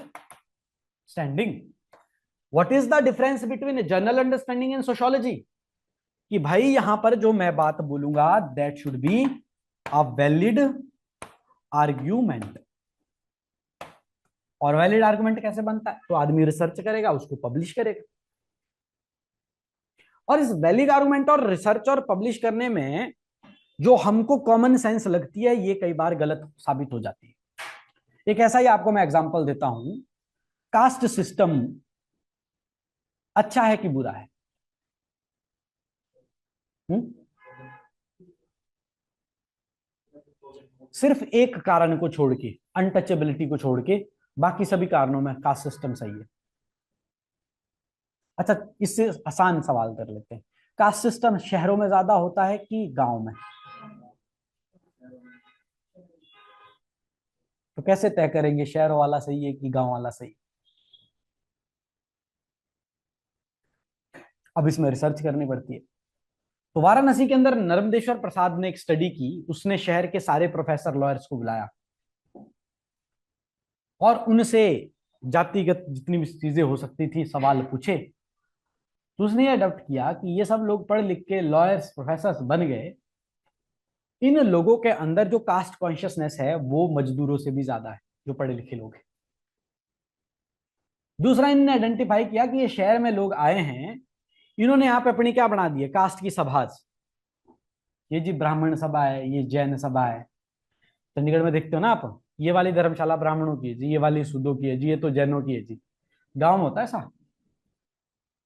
गांव में नहीं होता। यहां जब कोई फंक्शन होगा तो जैन समुदाय वाले लोग सिर्फ जैन समुदाय वाले लोगों को ही बुलाएंगे, जबकि गांव में जब फंक्शन होता तब ऐसी कोई क्लासिफिकेशन नहीं होती, जबकि अलग अलग जाति के लोग एक दूसरे की क्या करते हैं, हेल्प करते हैं, अलग अलग पेशे में, अलग अलग कामों में। और उसने प्रूव कर दिया कि शहरों में क्या है, कास्ट सिस्टम ज्यादा प्रबल है, गांव में नहीं। समझ रहे हो बात? तो ऐसे ऐसे मिथ, अब वो ये बात जब कह रहा है तो उसको क्या करना पड़ रहा है, प्रॉपर फील्ड स्टडीज करनी पड़ रही है, प्रॉपर उसको डाटा इकट्ठा करना पड़ रहा है और उससे बताना पड़ रहा है कि क्या कास्ट सिस्टम गांव में मजबूत है या कास्ट सिस्टम शहरों में मजबूत है। अगर हम आपको, मैं आपसे पूछूं कि क्या कास्ट सिस्टम खत्म हो रहा है, कास्ट सिस्टम क्या आज खत्म हो रहा है? नहीं खत्म हो रहा है। कारण क्या है सबसे बड़ा? सबसे बड़ा कारण क्या है कि कास्ट सिस्टम खत्म नहीं हो रहा है? हम्म?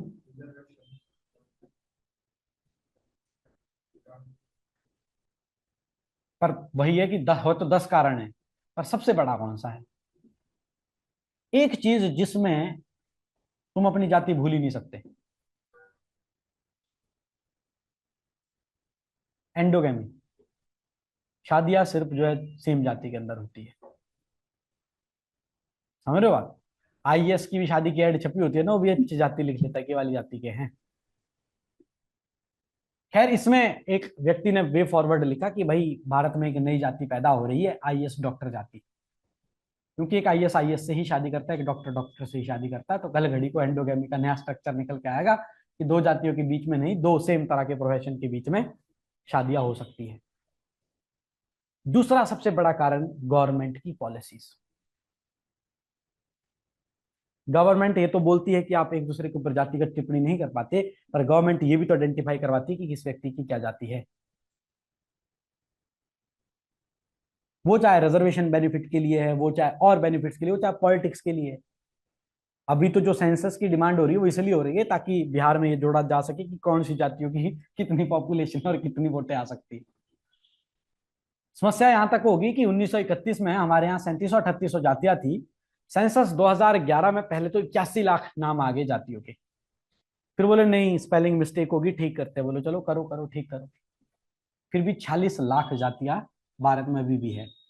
इसलिए उनने सेंसस 2011 का डाटा ही रिलीज नहीं किया। बोलो छोड़ो, समझ रहे हो आप?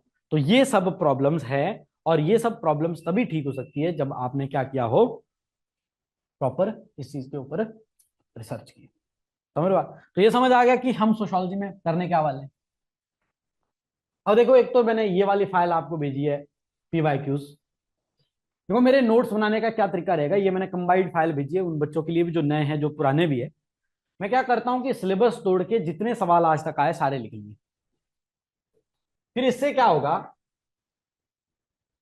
कि आपके पास जो भी, एक आपके ग्रुप पे भेजा है मैंने, चैप्टर नंबर 1 है जैसे, तो चैप्टर नंबर 1 में सबसे पहले यही चीजें लिखी है, और उसके बाद पूरे के पूरे टॉपिक्स लिखे हुए। तो हमारे ध्यान में रह जाता है कि सिलेबस क्या है और सवाल क्या क्या आ रहे हैं, उससे हमारे नोट्स क्या हो जाए, कंप्लीट हो जाए, ताकि मैं आपको जब पढ़ा रहा हूं तब आप देख सको कि सर सिलेबस में ये चीजें हैं, ये सवाल आए हैं।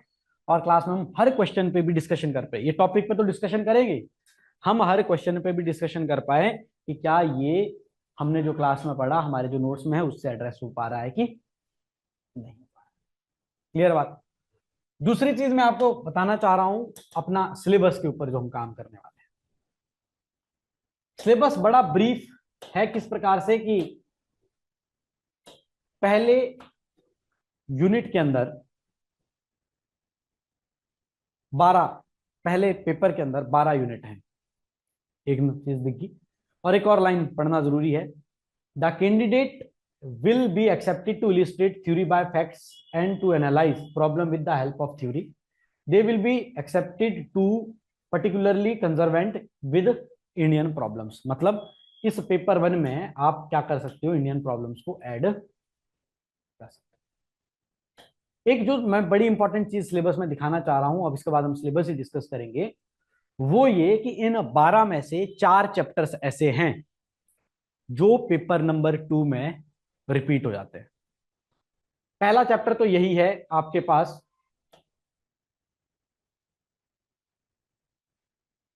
पेपर 1 का chapter number 6, institution, family, marriage, kinship.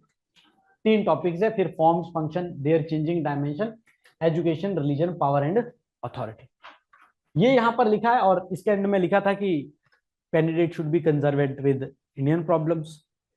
तो फिर जब हम फैमिली, मैरिज, किनशिप पढ़ेंगे तो इसमें पूरी दुनिया ने किस तरीके से डिफाइन किया है फैमिली में, वहां क्या प्रॉब्लम्स आ रही है, और भारत में क्या प्रॉब्लम्स आ रही है, ये हमको एक साथ पढ़ना पड़ेगा। सवाल पेपर 1 में भी आ सकता है, पेपर 2 में भी आ सकता है। और यही सिलेबस पेपर 2 में डायरेक्टली कहाँ हो जाता है रिपीट, छठा नंबर चैप्टर है, और ये तीसरा नंबर chapter, family, forms and changing dimension, marriage, forms, function and changing dimension, kinship, types and regional variation. Then इसके बाद यहां पर स्ट्रेटिफिकेशन का टॉपिक है और उसके अंदर कास्ट लिखी हुई है, this one, social stratification meaning forms function caste class and their changing dimension future of caste. पूरा का कास्ट तो भारत में ही है, पूरी दुनिया में बाकी जगह तो नहीं है। बाकी धर्मों में है कास्ट, मुस्लिम धर्म में कास्ट है, क्रिश्चियन धर्म में कास्ट है, भारत में है, भारत में कुछ भी हो सकता है।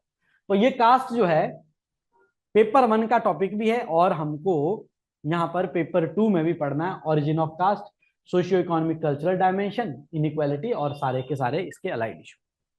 2 चैप्टर रिपीट हो गए। उसके बाद यहां पर एक और चैप्टर आएगा, types of society, rural urban tribal, rural urban continuum, problem of tribal people, tribal development. Same chapter यहां पर आपके पास क्या हो जाएगा, रिपीट हो जाएगा, composition of Indian society, village town cities, rural urban continuum वहां लिखा था, लिंकेजेस यहां लिखा है, ट्राइबल प्रॉब्लम वापस आ गया। ठीक है, साथ में यहां पर OBC and women minorities add हो जाएगा। ठीक है, एक और चैप्टर आएगा हमारे पास, social change, meaning factor theories of social change, processes of social change, sanskritisation, westernisation, modernisation and globalisation. ये चैप्टर भी पेपर 2 में डायरेक्टली रिपीट हो जाएगा। Social change, impact of reforms movement, ये तो आप हिस्ट्री में भी पढ़ रहे हो, सोशियो इकोनॉमिक अपनी socio and religious movements. Then इसके बाद social movements, planned change, liberalisation, privatisation, globalisation. तो सबसे पहले तो ये हो गया कि हम जो बात कर रहे हैं कि भाई 12 चैप्टर हमारे पेपर 1 में होंगे, 8 चैप्टर हमारे पेपर 2 में होंगे, टोटल 20, तो 20 नहीं है, कितने हैं, 16 ही है। ठीक है, पेपर 1 के दिन ही पेपर 2 की तैयारी करनी पड़ती है। फिर दूसरी बात आएगी हमारे पास ये कि हम आने वाले टाइम पे अगले नेक्स्ट जो हमारा मैंने प्लान बनाया है, टोटल ऑफ योर 74 लेक्चर्स, इसमें हम इसको किस तरीके से पढ़ने वाले हैं, और थोड़ा सा मैं आपको बता दूं, ये जो 20 यूनिट हम पढ़ रहे हैं इसमें क्या क्या लिखा है। ठीक है, अभी तो मैंने कुछ इंटरेस्टिंग स्टोरीज आपको बताई ना, अब हमको ये देखना पड़ेगा कि ये सिलेबस में है क्या क्या चीजें जो आपको पढ़नी है। सबसे पहली चीज यहां पर लिखी गई है क्या, sociology, meaning, nature and scope, emergence of sociology, its relationship with other sciences, importance of sociology। ये लगभग हमने 4 लेक्चर में पढ़ना है। देखो, emergence of sociology की तो मैंने कहानी आपको बता दी। क्या हो रहा है कि यूरोप में प्रॉब्लम आ रही है, यूरोप में प्रॉब्लम आ रही है। प्रॉब्लम किस वजह से आ रही है, फ्रेंच रेवोल्यूशन की वजह से, इंडस्ट्रियल रेवोल्यूशन की वजह से और साइंस की डेवलपमेंट की वजह से। प्रॉब्लम कैसी आ रही है, that is social in nature. अच्छा, प्रॉब्लम आएगी कहां, तो जो मैंने आपको हायरार्की बताई कि सबसे नीचे इंडिविजुअल है, इंडिविजुअल की क्या होती है, इंटरेक्शन, इंटरेक्शन की क्या बनता है, पैटर्न, पैटर्न का क्या बनता है, इंस्टीट्यूशन। इन चारों लेवल पर प्रॉब्लम्स आएगी, इसलिए हमको एक सब्जेक्ट चाहिए। फिर सब्जेक्ट का जब डिफाइन करेंगे तो सब्जेक्ट का सिलेबस बनाना पड़ेगा। आज तो बन गया ना सिलेबस, यहाँ पे दिया हुआ है, लिखा हुआ है, पर जिस आदमी ने तो नया सब्जेक्ट बनाना है उसको अभी सब्जेक्ट का सिलेबस तैयार करना पड़ेगा। तो सिलेबस तैयार करने के लिए उस वक्त जो ऑलरेडी एस्टेब्लिश्ड साइंसेज है, political science, history, economics, psychology के ऊपर काम हो रहा है, इन सब सब्जेक्ट से, अदर साइंसेज से हमारे अगस्त कॉम्ट साहब क्या करेंगे, कुछ कुछ आइडियाज लेंगे, इधर ऐड करेंगे। माइल डरखाइम इसको एज एन डिसिप्लिन स्थापित कर रहा है, तो वो क्या करेगा, दूसरे सब्जेक्ट का डाटा उठाएंगे। अकाल मार्क्स से कौन से सब्जेक्ट का कोई नहीं पता, पॉलिटिकल वाले भी पढ़ रहे हैं, पब्लिक एड वाले भी पढ़ रहे हैं, इकोनॉमिक्स वाले भी पढ़ रहे हैं, सोशियोलॉजी वाले भी पढ़ रहे हैं, एंथ्रोपोलॉजी वाले भी पढ़ रहे हैं। एक थियोरिस्ट था, काफी अच्छे विचार थे, और ऐसे विचार थे जिसने दुनिया में किसी रिलीजन के बाद अगर सबसे बड़ी क्रांति कोई ला पाया ना, एक तो रिलीजन होता है ना कि नया रिलीजन स्थापित कर पाया, उसके बाद यदि कोई नई क्रांति स्थापित कर पाया, वो कौन है, कार्ल मार्क्स। पूरी दुनिया में वर्ल्ड वॉर ही करवा दिया था इसने। कैसे, वर्ल्ड वॉर 2 के बाद कोल्ड वॉर शुरू हुआ ना, वो कोल्ड वॉर में लड़ाई ही कार्ल मार्क्स के सिद्धांत पे है, एक तरफ कैपिटलिज्म है, एक तरफ सोशलिज्म है। ठीक है, तो अब जब सब्जेक्ट डिसाइड करना है तो यहां पर 2 तरह की लड़ाइयां शुरू हो जाती है।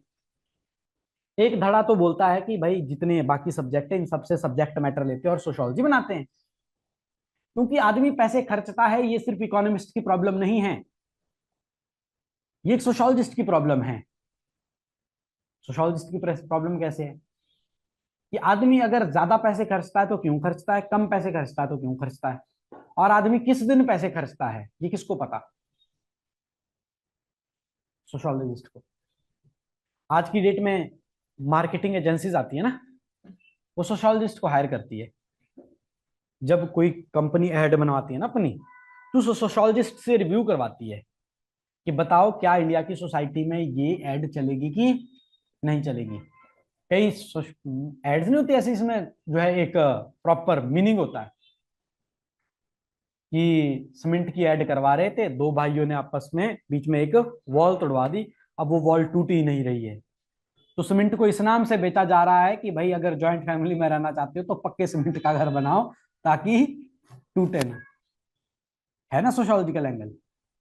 सेल लगती है ना फेस्टिवल्स के ऊपर, तो वो सब चीजें प्रोसेस कौन कर रहा है? सोशियोलॉजिस्ट। इवन आज की डेट में साइकोलॉजिस्ट भी बैठा हुआ है जो आपके पूरे के पूरे थॉट प्रोसेस को चेंज कर रहा है। क्या बोलेंगे कि 14 तारीख को लगेगी बिग बिलियन डेल सेल, 80,000 का आईफोन 40,000 में। खरीदने बैठे किसी को नहीं मिलता, मिला किसी को आज तक? किसी को मिला हुआ एक दो को। फिर 1 घंटे बाद रिफ्रेश मारो, वही 40,000 का फोन 45 का हो जाता है। 1 घंटे बाद फिर रिफ्रेश मारो 50 का हो जाता है। थोड़ी देर बाद फिर रिफ्रेश मारो फिर 57-58 का हो जाता है। अब इसमें क्या होता है कि आप रेडी हो गए कि 40,000 पे फोन खरीदना है, पर आपको नहीं मिला। जो आदमी 40,000 खर्चने के लिए रेडी हो गया, क्या वो 1 घंटे बाद किसी दोस्त को बोल के ये नहीं कर सकता कि यार 5,000 दे ही दे? अच्छा मान लो फिर भी नहीं मिला, तो क्या वो फिर 1 घंटे बाद एक और दोस्त को नहीं बोलेगा कि यार 40 तो मैं खर्च ही रहा था, 5 तू दे दे, 5 तू दे दे, 50 का फोन लेना है? ये ट्रिक कौन कर रहा है आपके साथ? साइकोलॉजिस्ट। है बात है कि नहीं है? तो ऐसे करके सोशियोलॉजी में भी नए नए डिसिप्लिन जोड़े गए। आज की डेट में इकोनॉमिक सोशियोलॉजी पढ़ी जाती है, आज की डेट में पॉलिटिकल सोशियोलॉजी पढ़ी जाती है। अभी आजकल चुनाव होते हैं, चुनाव में प्रॉपरली सोशियोलॉजिस्ट बिठाए जाते हैं।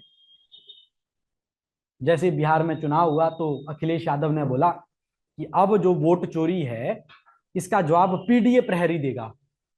दिया ना एक नारा। पीडीए प्रहरी कौन है? पीडीए का मतलब क्या है? पिछड़ा दलित आदिवासी। सारे इकट्ठे कर दिए, मेरे को वोट करो। पहले उनका कॉम्बिनेशन होता था MY कॉम्बिनेशन, मुस्लिम यादव इकट्ठे हो जाओ, सारे इकट्ठे वोट डालेंगे। बीजेपी वाले कॉम्बिनेशन बनाते थे ओबीसी ठाकुर ब्राह्मण, कि हम सारे इकट्ठे हो जाएंगे, हम इलेक्शन लड़के जीत जाएंगे। है ना सा? योगी आदित्यनाथ ठाकुरों के नेता है, अजय ठाकुर था उनका नाम, अजय ठाकुर बिष्ट। फिर बाकी एक डिप्टी सीएम, एक ओबीसी कास्ट से और एक और डिप्टी सीएम ब्राह्मण कास्ट से। पॉलिटिक्स में सोशियोलॉजी का उपयोग हो रहा है कि नहीं हो रहा है? तो शुरुआत में दो धड़े थे, एक बोले कि बाकी सोशियोलॉजिस्ट बाकी सोशल साइंसेस को जोड़ देते हैं, उसके साथ सोशियोलॉजी बनाएंगे, उनको सिंथेटिक स्कूल बोला गया। सिंथेसिस हो रहा है ना, सिंथेटिक स्कूल बोल दिया। और एक बोले ना, इनके साथ नहीं फंसना, हम नया ही सब्जेक्ट बनाएंगे, हम नए क्रांतिकारी लोग हैं, बिल्कुल हम बड़े तरीके से सोशियोलॉजी पढ़ेंगे, नए मेथड्स बनाएंगे। वो स्पेशलिस्टिक स्कूल हो गया। स्पेशलिस्टिक, सिर्फ स्पेशलिस्ट सोशियोलॉजी पढ़ेंगे। ठीक है, ये आपका पहला यूनिट है, इसमें 4 लेक्चर लग जाएंगे। फिर स्टडी ऑफ सोशल फिनोमिना,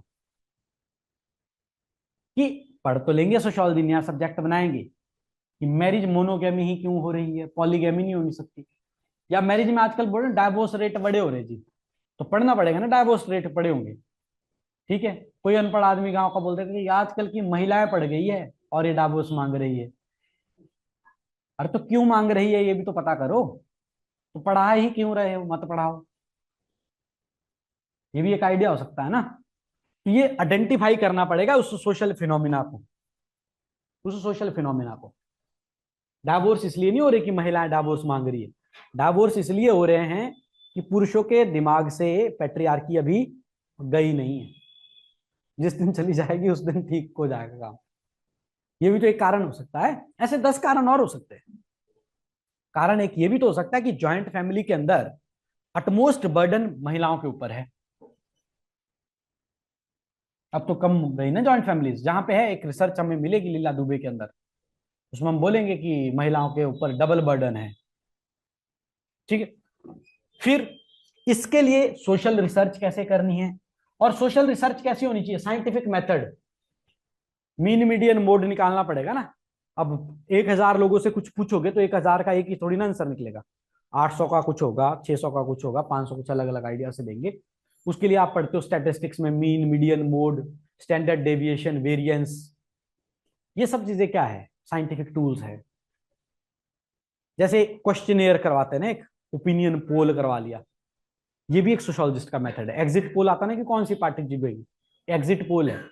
अब तुम 1 लाख लोगों से नहीं पूछ सकते, तो 10,000 रैंडम लोगों से पूछ लिया। या आप किसी गांव की स्टडी करने गए तो गांव में विजिट करने जाते हो, फील्ड सर्वे, आप गए वहां पे, आपने देखा कि क्या चीजें हो रही है। ये सब क्या है, मेथड्स हैं। एक आदमी जब पीएचडी कर रहा होता है तो पहले प्रोफेसर ढूंढता है। अच्छा, तो हालांकि आदमी प्रोफेसर ऐसा ढूंढता है जो कभी काम ही ना करवाए, और 4 साल बाद बोले बेटा तथास्तु जाओ मेरे घर में, 4 साल तुमने बहुत काम किया, तुम्हारी पीएचडी हो गई। पर नहीं तो कायदे से क्या होगा, एक व्यक्ति पहले प्रॉब्लम ढूंढेगा, फिर प्रॉब्लम के ऊपर अवेलेबल जो रिसर्च पेपर या किताबें लिखी गई है उनको पढ़ेगा, फिर उसका लिटरेचर रिव्यू लिखेगा, फिर लिटरेचर रिव्यू के ऊपर स्टडी, प्रॉब्लम स्टडी करने के लिए नए क्वेश्चन, डाटा इकट्ठा करेगा, फिर उन डाटा से अपनी थीसिस ड्राइव करेगा, फिर थीसिस को प्रूव करेगा, तब जाके रिसर्च पेपर छपेगा। देखिएगा भी रिसर्च पेपर पहले एब्स्ट्रैक्ट लिखा होता है, फिर लिटरेचर रिव्यू लिखा होता है, फिर प्रॉब्लम लिखी होती है, फिर डाटा कलेक्शन टेक्निक्स लिखी होती है, फिर थीसिस लिखी होती है, और फिर प्रूफ लिखा होता है। ये जो पूरा मेथड है कि आपको कोई एक प्रॉब्लम पता लगी, आपने उसका एक वैलिड आंसर ढूंढ लिया है, उसको पब्लिश करना, उसको क्या बोलते हैं, अपना साइंटिफिक। अब इसमें एक बड़ी problem I, problem of objectivity and problem of subjectivity. आज आपने किसी व्यक्ति से सवाल बोला कि पैट्रियार्की अच्छी चीज है, बोला बड़ी बड़ी अच्छी चीज है, कल वो पलट गया। क्यों? क्योंकि हर व्यक्ति का सोचने का नजरिया हर दिन सेम नहीं हो सकता ना। किसी आदमी को कास्ट सिस्टम फंक्शनल लग रहा है, सही लग रहा है, किसी आदमी को गलत लग रहा है। कोई आदमी पैट्रियार्की की भी सही एक्सप्लेनेशन ढूंढ लेगा कि ठीक है बढ़िया है। इसकी वजह से सोसाइटी में क्या हो जाती है, ऑब्जेक्टिविटी और सब्जेक्टिविटी की प्रॉब्लम क्रिएट हो जाती है।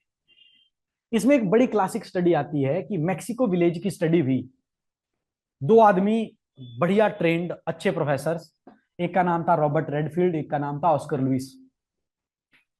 दोनों मैक्सिको के एक विलेज पढ़ने गए। अब यूएसए के लोग थे, पढ़े लिखे लोग, तो मैक्सिको वाले उनको प्रिमिटिव लग रहे। वहां पे एक विलेज है टेप्सटलन, उस विलेज को पढ़ने गए। एक आदमी की रॉबर्ट रेडफील्ड, उसकी ट्रेनिंग हुई है एज अ फंक्शनलिस्ट, उसको सारी चीजें सही लगती है। और एक ऑस्कर लुइस है, उसको सारी चीजों में प्रॉब्लम दिखती है। होते ना कई लोग ऐसे जो इनको हर चीज में प्रॉब्लम निकल आती है। दोनों आदमियों ने बढ़िया साइंटिफिक मेथड अडॉप्ट किया, अब्स्ट्रैक्ट लिखा, लिटरेचर रिव्यू किया, डाटा इकट्ठा किया और अपनी थीसिस लिखी। रॉबर्ट रेडफील्ड बोले कि भाई ये लोग तो मजे में रह रहे, society is very much functional, और खुशी में, पीस में, हार्मनी में जी रहे हैं। और ऑस्कर लुइस बोले नहीं भाई, ये तो कॉन्फ्लिक्ट में है, इन दोनों के बीच में एंटागोनिज्म है और कभी भी लड़ सकते। दोनों आदमियों ने रिसर्च की, दोनों आदमियों ने अपना डाटा प्रूव किया, और दोनों आदमियों के रिजल्ट अलग अलग। अब इसमें क्या हो गया, सोशियोलॉजी पढ़ने वालों के ऊपर ही सवाल खड़ा हो गया कि भाई तुम्हारे लेंसेज कैसे हैं, इस आंख का लेंस कौन सा और इस आंख का लेंस कौन सा। यहां से प्रॉब्लम किस चीज की इकट्ठी होगी, problem of objectivity and subjectivity. ये डायरेक्ट सवाल लगभग हर पेपर में रिपीट आ रहा है। ठीक है, 3 लेक्चर इसको पढ़ने में लग जाएंगे। Then basic concept, association, institution, community, social group, culture. अभी सेम सेम जैसी टर्म्स है, जैसे आपने पढ़ा होगा स्टूडेंट एसोसिएशन, कॉलेज से पास हो गए उस एसोसिएशन का होता फिर कुछ नहीं होता, हमको क्या पता क्या चल रहा वहां, है बात कि नहीं, ना आप उससे जुड़े रहे ना वो आपसे जुड़े रहे। पर आप कम्युनिटी के हैं, आप चंडीगढ़ में हैं, आप, आपको पता भी नहीं कि आप हिमाचल के किस गांव से हैं, बट अगर पहाड़ी सारे यहाँ इकट्ठे हो जाएंगे ना, हम एक कम्युनिटी को रिप्रेजेंट जरूर कर रहे हैं। अच्छा, यहां पर चंडीगढ़ में हो सकता है कि हमारी जाति के 10 लोगों, हमको नहीं पता वो कहां से आ रहे हैं, पर अगर वो जाति के नाम से कम्युनिटी बनाएंगे तो हम भी उसके मेंबर बनेंगे। एसोसिएशन में नहीं जाएंगे हम, 15 सेक्टर में दुकानदार एसोसिएशन बना रहे हैं, हमको क्या लेना देना उससे।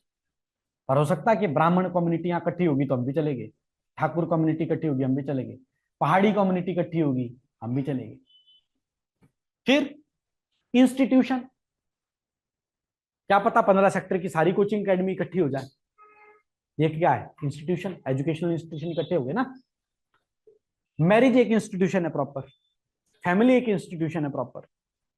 ठीक है, तो ये सोसाइटी के अलग अलग कंपोनेंट्स है। फिर सोशल ग्रुप, ये हमारा सोशल ग्रुप है, मैं और आप बैठे हुए, पर एग्रीकल्चर वालों का बना हुआ है, शिमला में एक हिस्ट्री वालों का बना हुआ है, एक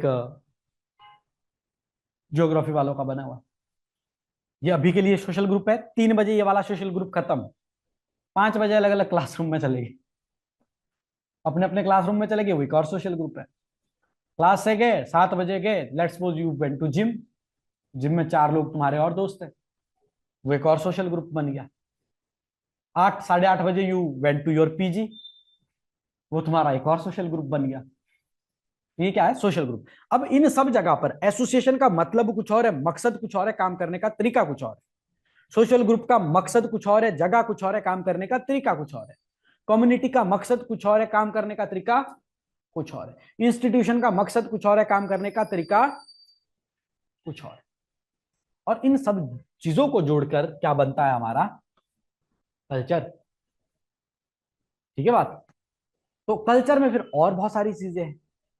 भाषा हम क्या इस्तेमाल कर रहे हैं, गाने कौन सा सुन रहे हैं, खाना कौन सा खा रहे हैं। फूडी होता है ना, फूडी भी एक कल्चर है जी। ये जी पंजाबी कल्चर है, ये साउथ इंडियन है जी। ठीक है, आजकल नया चल रहा है, हिप्पी कल्चर चल रहा है, लेट्स सपोज कपड़े पहनने के, अतरंगी से कपड़े पहन रहे हैं। समझ रहे हो बात? वो भी कल्चर है। एक आपने आजकल नया नाम सुना होगा, वीगन, कि डेयरी प्रोडक्ट नहीं खाएंगे। क्यों? क्योंकि क्या हो रहा है इसकी वजह से? जानवरों का अत्याचार हो रहा है, शोषण हो रहा है। तुमको कभी कोई ऐसा वीगन आदमी दिखा जो खुद गाय पालता हो? लग रहा है ना कि मेरे के चोचले, कि तुम बहुत बड़े एसी में कोठी में बैठ के बातें कर रहे हो कि नहीं नहीं डेयरी प्रोडक्ट्स नहीं खा सकते क्योंकि गाय का अत्याचार हो रहा है। तो पाल के देख लो एक। ये क्या है? कल्चर। तो हमको आइडेंटिफाई करना पड़ेगा कल्चर की कितनी डायमेंशंस हो सकती है। क्लियर बात? फिर आगे लिखा social structure, status, role, norms, values. 4 heading है, 2 लेक्चर लगेंगे, एक दिन स्टेटस रोल पढ़ेंगे, एक दिन नॉर्म्स और वैल्यू पढ़ेंगे। आप मेरे को आइडेंटिफाई करो, मैं कौन हूं? टीचर। पर कहां पे? जोगटा अकेडमी में। अपने घर में एक सन भी हो सकता हूँ, एक ब्रदर भी हो सकता हूँ। जिस पीजी में रहता हूँ उनका पीजी मेट हो सकता हूँ, फ्रेंड हो सकता हूँ। ठीक है, जिस शहर में रहता हूँ उनका दोस्त भी हो सकता हूँ ना। तो हर जगह क्या मेरा स्टेटस सेम है? नहीं। सिमिलरली जब मैं अलग अलग जगह पे जाता हूं तो मेरा रोल अलग अलग होता है कि नहीं होता है? जिस तरीके से मैं अपने घर पे रह सकता हूं उन्हीं कपड़ों में, या उसी तरीके से अगर क्लासरूम में आऊं तो क्या वो सभ्य लगेगा? क्यों? क्योंकि कुछ रिस्ट्रिक्शंस बनी हुई है ना। फॉर्मल कपड़े पहन के यही आऊंगा, अपने घर पे थोड़ी ना सुबह शाम फॉर्मल कपड़ों में पहने रहूंगा। मेरे घर वाले पागल बोल देंगे, है कि नहीं है? क्यों? क्योंकि रोल अलग अलग हो गया। क्या हो गया? रोल अलग अलग हो गया। तो ये रोल कैसे प्ले करते हैं? आदमी के जीवन में कितने तरह के रोल होते हैं, फिर उन रोल को प्ले करने के लिए वो बाध्य क्यों है?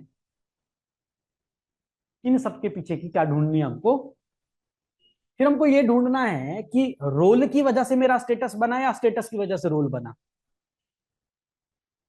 मेरा स्टेटस है इसलिए मैं टीचर बना हूं, या मैं टीचर हूं इसलिए मैंने जो है प्रॉपर ये रोल अडॉप्ट किया हुआ है। इसके बीच की क्या इंटरलिंकेजेस है ये पढ़ने हैं, ये प्रॉपर एक स्टडी है। फिर नॉर्म्स एंड वैल्यूज, कि बड़े लोग आ रहे हैं उनको नमस्ते कर रहे हैं, नमस्ते नहीं कर रहे तो गालियां दे रहे कि नहीं दे रहे, नॉर्म है। शहरों में किसी को नमस्ते ना करो, क्या फर्क पड़ता? तुमको कौन पता तुम्हारे कमरे के परली तरफ कौन रहता है? और गांव में पूरे गांव वालों को फर्क पड़ता है। गांव के बाहर का आदमी आता हो तो पूरे गांव में फैल जाती कि आज इसके घर में ये आदमी आया है। होता है ऐसा कि नहीं होता है? क्यों? दोनों जगह का वैल्यू सिस्टम अलग अलग है। दोनों जगह का वैल्यू सिस्टम अलग अलग। यहाँ शहर में कोई छोटा बच्चा सिगरेट पीते हुए मिल जाए, तुम उसको कूट दो, पुलिस आके कूटेगी तुम्हारे को। गांव में किसी का छोटा बच्चा मिल जाए ऐसे काम करते, गांव का हर आदमी थपेट के जाता है। क्यों? नॉर्म्स ही ऐसे है भाई। गांव वाला बोल ही नहीं रहा परले वाले को कि तूने मेरे बच्चे को क्यों पीटा, ठीक किया भाई, कोई दिक्कत नहीं, पीट दिया। पर शहरों में नहीं कर सकते ऐसा। क्यों? नॉर्म्स एंड वैल्यूज अलग अलग। सिमिलरली जितने भी इंस्टीट्यूशन, चाहे इंडिविजुअल के लिए नॉर्म्स हो, चाहे इंस्टीट्यूशन के लिए नॉर्म्स हो, चाहे किसी ग्रुप के लिए नॉर्म्स हो, ये नॉर्म्स वैल्यूज हर बार क्या हो जाते हैं, चेंज हो जाते हैं। कुछ ऐसे नॉर्म्स है कि हम उसको करें अगर, तो हो सकता है लोग सिर्फ बुरा माने। पर कुछ ऐसे नॉर्म्स हो सकते हैं कि उसके बदले में आपको पनिशमेंट मिल सकती है। लेट्स सपोज एक गांव का एग्जांपल अगर हम आपको ले, कि गांव में लड़कियां, अब तो नहीं, अब तो हिमाचल प्रदेश में तो लिटरेसी रेट अच्छा है ना, बिहार के किसी गांव में आइडिया लो, अगर वहां पे कोई लड़की जो है वो मॉडर्न वेस्टर्न कपड़े पहन रहे हैं, तो उसको बुरी नजर से देखा जाएगा। क्लियर बात? और तो कहीं जाके इंटरकास्ट मैरिज कर ले, तो हो सकता है कि घर वाले बोले कि अब हम तेरे को जो है घर से ही त्याग कर देते हैं। ऐसा पीछे एक केस आया कि एक माँ बाप अपनी 16 साल की बेटी के पिंडदान करने आ गए। बोले भाई तो जिंदा पिंडदान का कर रहे, बोलो हम अपने घर से उसको क्या मान चुके हैं कि भाई घर से निकाल दिया गया है। वो कौन से नॉर्म्स है जिसमें, जिन नॉर्म्स को तोड़ने के लिए आपको क्या मिल रही है, पनिशमेंट। क्लियर बात? हमारे लिए लव मैरिज करना बहुत बड़ी चैलेंज नहीं है, आज से पहले अरेंज मैरिज भी होती थी, पर लव मैरिज अगर इंटरकास्ट हुआ, वो हमारे लिए चैलेंज है ना, चैलेंज की नहीं है? आप पढ़ रहे हैं नहीं पढ़ रहे हैं ये हमारे लिए चैलेंज नहीं है, पर अगर आप पढ़ने में अच्छे हैं तो आप साइंस ही पढ़ो, इंजीनियर ही पढ़ो, ये हमारे लिए नॉर्म बन गया है कि नॉर्म की नहीं? हमारे यहाँ ऐसी वैल्यूज नहीं है ना कि क्रिकेटर बन जाओ। अब तो लग गया, अब तो मान बोलते हैं पेरेंट्स ना अपने बच्चों को कि बेटा आईएएस तो मुश्किल है, क्रिकेटर बन जाओ, अगर आईपीएल भी खेलने को मिल गया तो काफी पैसे कमा लोगे। हो रहा ना वैसा चेंज? क्यों? नॉर्म्स एंड वैल्यूज चेंज हो रहे हैं। फिर इन सब चीजों से इंडिविजुअल और सोसाइटी, जो मैंने आपको बोला कि एक तरफ इंडिविजुअल है और सोसाइटी की वजह से उसकी क्या शेप होती है, पर्सनैलिटी शेप होती है, जो मेरा पहला एग्जांपल था। Individual and society, individual and society, socialisation, culture and personality. एक सोसाइटी को कैसे आइडेंटिफाई करते हो आप? ये हिमाचली है, ये हरियाणवी है, ये राजस्थानी है, ये गुजराती है, ऐसे आइडेंटिफाई कर सकते हैं ना हम। सबसे पहले तो हम उनकी भाषा से पता लगा लेंगे, फिर हम उनके पहनावे से पता लगा लेंगे, फिर हम उनके तौर तरीके भी समझ रहे होंगे। लेट्स सपोज यहाँ पे एक बिहार का आदमी हो, एक हरियाणा का आदमी हो, आपको बोला गया कि किससे दोस्ती करनी है, किसको चूज करोगे?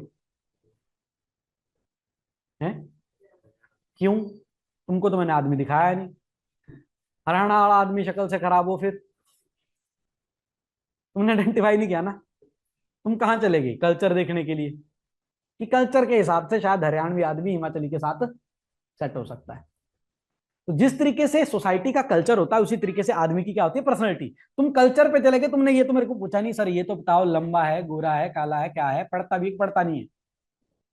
हरियाणवी आदमी निकला जो है क्या नाम, फक्कड़ बाबा, फिर दोस्त बनाओगे उसको। बिहारी आदमी निकल गया आईएएस, तो किसको बनाओगे भाई दोस्त? चेंज होगी ना अब चीजें। तो अब यही चीज आपको सोशियोलॉजी में ट्रेनिंग करनी है कि भाई इन सब चीजों का क्या पड़ता है फर्क। ये फर्क लाने वाली प्रोसेस कौन है? सोशलाइजेशन। ये फर्क लाने वाली प्रोसेस कौन सी है? सोशलाइजेशन। एक छोटे बच्चे को इस सोसाइटी का पार्ट बनाने का प्रोसेस है सोशलाइजेशन। उसको ये बताना कि कैसे खाते हैं, कैसे नहीं खाते हैं, कब क्या बोलते हैं, ये सोशलाइजेशन है। अच्छा, उसको ये बताना कि तू है कौन है, ये भी सोशलाइजेशन है। उसको सिर्फ एक ही चीजें पता है कि हराड़ी मारनी है, मम्मी आके सब करती है चली जाएगी। छोटे बच्चे को यही पता ना। फिर उसको थोड़े बाद दिनों बाद ये ट्रिक याद हो जाती है कि राड़ी मारो तो मम्मी कर देगी कुछ। फिर ये राड़ी मारने की 3-4 तरीके होते हैं, तो वो मम्मी को पता लग जाते हैं कि जब ये वाली राड़ी मारेगा तो सुसु किया होगा, ये वाली राड़ी मारेगा तो खाना चाहिए होगा, है ना, ये वाली राड़ी मारेगा तो समझो बीमार है। फिर उसको मम्मी के अलावा घर में 3-4 लोग और दिखते हैं, फिर उनको इमिटेट करने लग जाता है। मम्मी खाना बना रही होगी तो बच्चे ने भी बनाना है, मम्मी झाड़ू मार रही होगी तो बच्चे ने भी मारना है। फिर उसको पापा भी दिख जाते हैं कि ये भी कुछ करते हैं, फिर उनको इमिटेट करना शुरू कर देगा। फिर पहले सारी सोशलाइजेशन घर में ही होती थी, फिर उसको स्कूल में डालना शुरू कर देते हैं। फिर उसको स्कूल में ये सारे काम सिखाते हैं कि बेटा ऐसा ऐसा ऐसा करना होता है। ठीक है। फिर उसको स्कूल में सपने दिखाए जाते हैं कि डॉक्टर की स्पेलिंग आसान है, याद कर लो, तुमने बड़े होके डॉक्टर बनना है। पायलट की स्पेलिंग आसान है, याद कर लो, तुमने बड़े होके पायलट बनना है। ये क्या है? सोशलाइजेशन। स्कूल में किसने बताया हमको कि एग्रीकल्चरिस्ट बनना है? तब तो हमारे देश का यूथ एग्रीकल्चर करता ना। स्कूल में बताया ये कि भाई क्लास 1 जॉब लेनी है, इससे नीचे मानना ही नहीं है कुछ। अच्छा, स्कूल में किसी ने ये भी नहीं बताया कि बेटा कल बड़े होके एंटरप्रेन्योर बनना है, अपना बिजनेस करना है? ये नहीं बता सिखाता ना कोई स्कूल में। ये तो प्रॉब्लम है। तो कैसे बनाएंगे हम स्कूल जब सोशलाइजेशन वो मेथड था ही नहीं? इसलिए वो दिल्ली का फेमस मॉडल हुआ था, जब दिल्ली में मिनीश सिसोदिया ने 9वीं 10वीं के बच्चों का वो करवाया था, स्टार्टअप करवाया था ना एक। क्यों? स्कूल में सिखा रहे कि भाई बड़े होकर धंधा करना है, ये नहीं बनना नौकरी पाने वाला, नौकरी देने वाला बनना है। ठीक है? क्यों? सोशलाइजेशन का प्रोसेस है। फिर इसमें ये देखना है कि लीडरशिप कैसे बनती है, लीडरशिप क्वालिटीज कैसे होती है, और फिर सोशल कंट्रोल। सोशल कंट्रोल बड़ा इंपॉर्टेंट टॉपिक है, जिसको हम बहुत सारी थ्योरीज में पढ़ेंगे, कल्चर से तो पढ़ेंगे ही, हम रिलीजन में भी पढ़ेंगे सोशल कंट्रोल। क्यों? क्योंकि हमको बोल रहे हैं कि बेटा किसी का बुरा मत करना, भगवान देख रहा है। नहीं भी देख रहा होगा तब भी नहीं कर पा रहे हैं। इस चंडीगढ़ के अंदर, इस 15 सेक्टर के अंदर लगभग 5,000 लोग रह रहा होगा। पुलिस चौकी एक ही है यहाँ पे सामने, उसमें 5 पुलिस वाले होने। अगर 5,000 के 5,000 लोग सोचे कि हमने क्राइम करना ही है, तो 5 पुलिस वाले रोक पाएंगे क्या? क्यों रुकते हैं हम? क्योंकि सिर्फ हमको पुलिस का डर नहीं, हमको बहुत सारी चीजों का डर है। हमको भगवान का भी डर है, हमको अपने माँ बाप से भी डर है कि पता नहीं नाम किसी को पता चल जाएगा तो लोग हमारे माँ बाप की बेइज्जती करेंगे। समझ रहे हो बात? ऐसी फिर बहुत सारी लेयर्स है। हम सोचेंगे यार दोस्त क्या बोलेंगे हमारे हिमाचल में, कि गए तो चंडीगढ़ पढ़ने के लिए थे, वहां पैसे से काम कर रहे हैं। ये चीज हमारे दिमाग में फीड है ना, ये चीज हमारे दिमाग में फीड है ना। अच्छा, काफी लोग तो क्लास 1 अफसर सोशल कंट्रोल के चक्कर में ही बन रहे हैं, कि गांव वालों को लगता था तुम पढ़ने में अच्छे हो, तुम कुछ करोगे इसलिए तुम करना चाहते हो, तुम्हारा खुद का मन है नहीं। खुद का मन क्या है कि सोना चाहता था बहुत टाइम तक। जितने टाइम तक सोया जाए उतने टाइम तक सोया जाना था। पर गांव वाले गालियां मारते कि 12 बजे सो के उठता है, 4 बजे वापस सोने चला जाता है आदमी। इस चक्कर में वो जल्दी उठ रहा है। समझ रहे बात? ये क्या है? Social control. सोशोलॉजी पढ़ के एक चीज तो बड़ी आसानी से समझ आएगी, हम लोग एचएस क्यों बनना चाह रहे हैं। क्यों बनना चाह रहे हैं? हाँ जी, क्यों बनना चाह रहे हैं एचएस? एक नौकरी चाहिए। नौकरी क्या देता है? सेफ्टी, स्टेबिलिटी, पैसा, स्टेटस। पर पैसा तो बहुत सारी चीजें देती है। ज्यादा पैसा तो दुकानदारी में, मोमो के ठेले वाला ज्यादा कमा लेता है आजकल सर्दियों में। फिर स्टेटस चाहिए, प्रिविलेज चाहिए। प्रिविलेज चाहिए कि 4 लोग आपके सामने क्या हो, नमस्ते करते जाए। इतना ज्यादा अंधा पैसा कमाओ कि जिनको नमस्ते करके जाते हो तुम्हारे को नमस्ते करके जाए। ऐसा तो हो सकता है। अडानी भी तो बन सकते हो देश के। तो फिर अडानी क्या हो, तो पूरा ये सब खरीद ले अगर चाहे तो। पर फिर आपको लगता है कि नहीं, पावर अथॉरिटी स्ट्रक्चर में एक आईएएस ऐसी जगह पे जो अडानी नहीं कर सकता, एक आईएएस कर सकता है। फिर उसमें भी तुमको लगता है कि सबसे बड़ी नौकरी है, इसलिए तुमको ये अचीव करनी है। इसका मतलब ये कि आपके जो डिसीजन है, ये कौन कंट्रोल कर रहा है? आप नहीं कंट्रोल कर रहे, सोसाइटी आपको बता के जाके जा रही है कि ये इस तरीके से हायरार्की काम करती है। फिर आते हैं इंस्टीट्यूशन। इसमें ये 3 बड़े इंस्टीट्यूशन है, बहुत सारे इंस्टीट्यूशन होते हैं, family, marriage and kinship.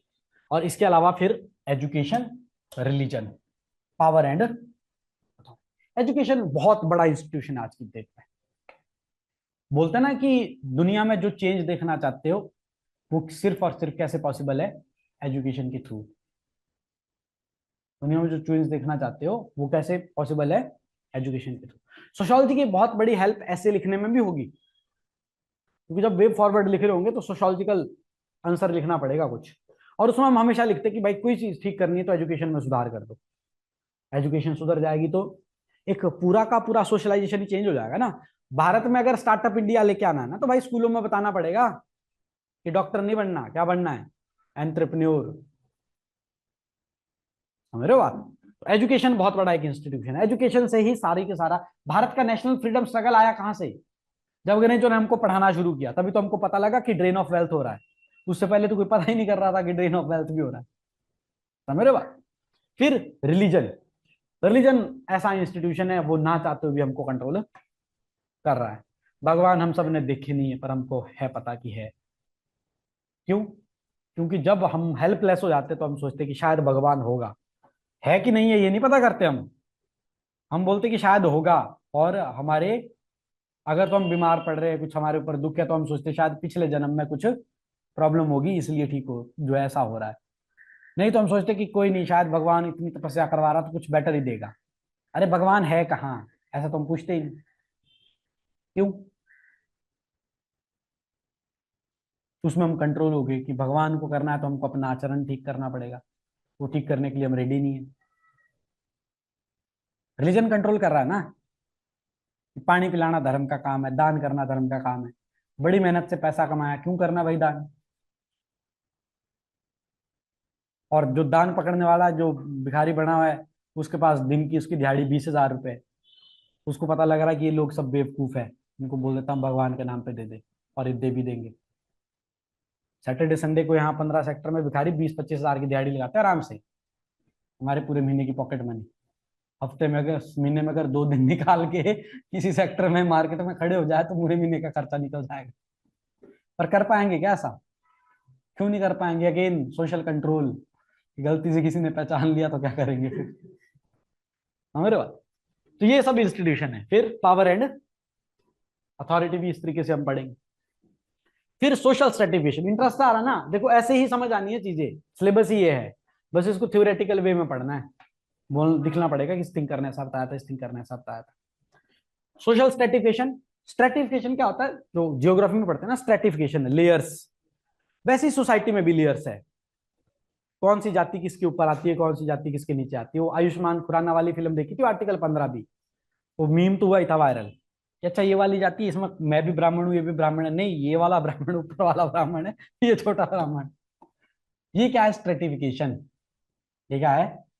Stratification. ये जो हम कपड़े पहनते हैं ना, बढ़िया कपड़े, ये स्ट्रेटिफिकेशन बताती है। कैसे बताती? क्योंकि हम कपड़ों से तय कर लेते कि इसके पास कितने पैसे होंगे, है कि नहीं? वो होटल्स रेस्टोरेंट वगैरह नहीं होते जिसमें एंट्री के लिए एक तरह के वेशभूषा होनी चाहिए, बड़े वायरल भी हुए 3-4 किस्से, या फिर उसकी मेंबरशिप होती है, वो सब क्या है? स्ट्रेटिफिकेशन। ये आपका स्टेटस तय कर रहे हैं सोसाइटी में। हमने ऑलरेडी ऐसे मानक सेट कर दिए हैं कि गोरा आदमी ही सुंदर होगा, फेयर एंड लवली और fair and handsome. Dark and handsome क्यों नहीं है भाई? डार्क एंड लवली क्यों नहीं है? क्यों? क्योंकि सोसाइटी में सोशल स्ट्रेटिफिकेशन हो रखी है।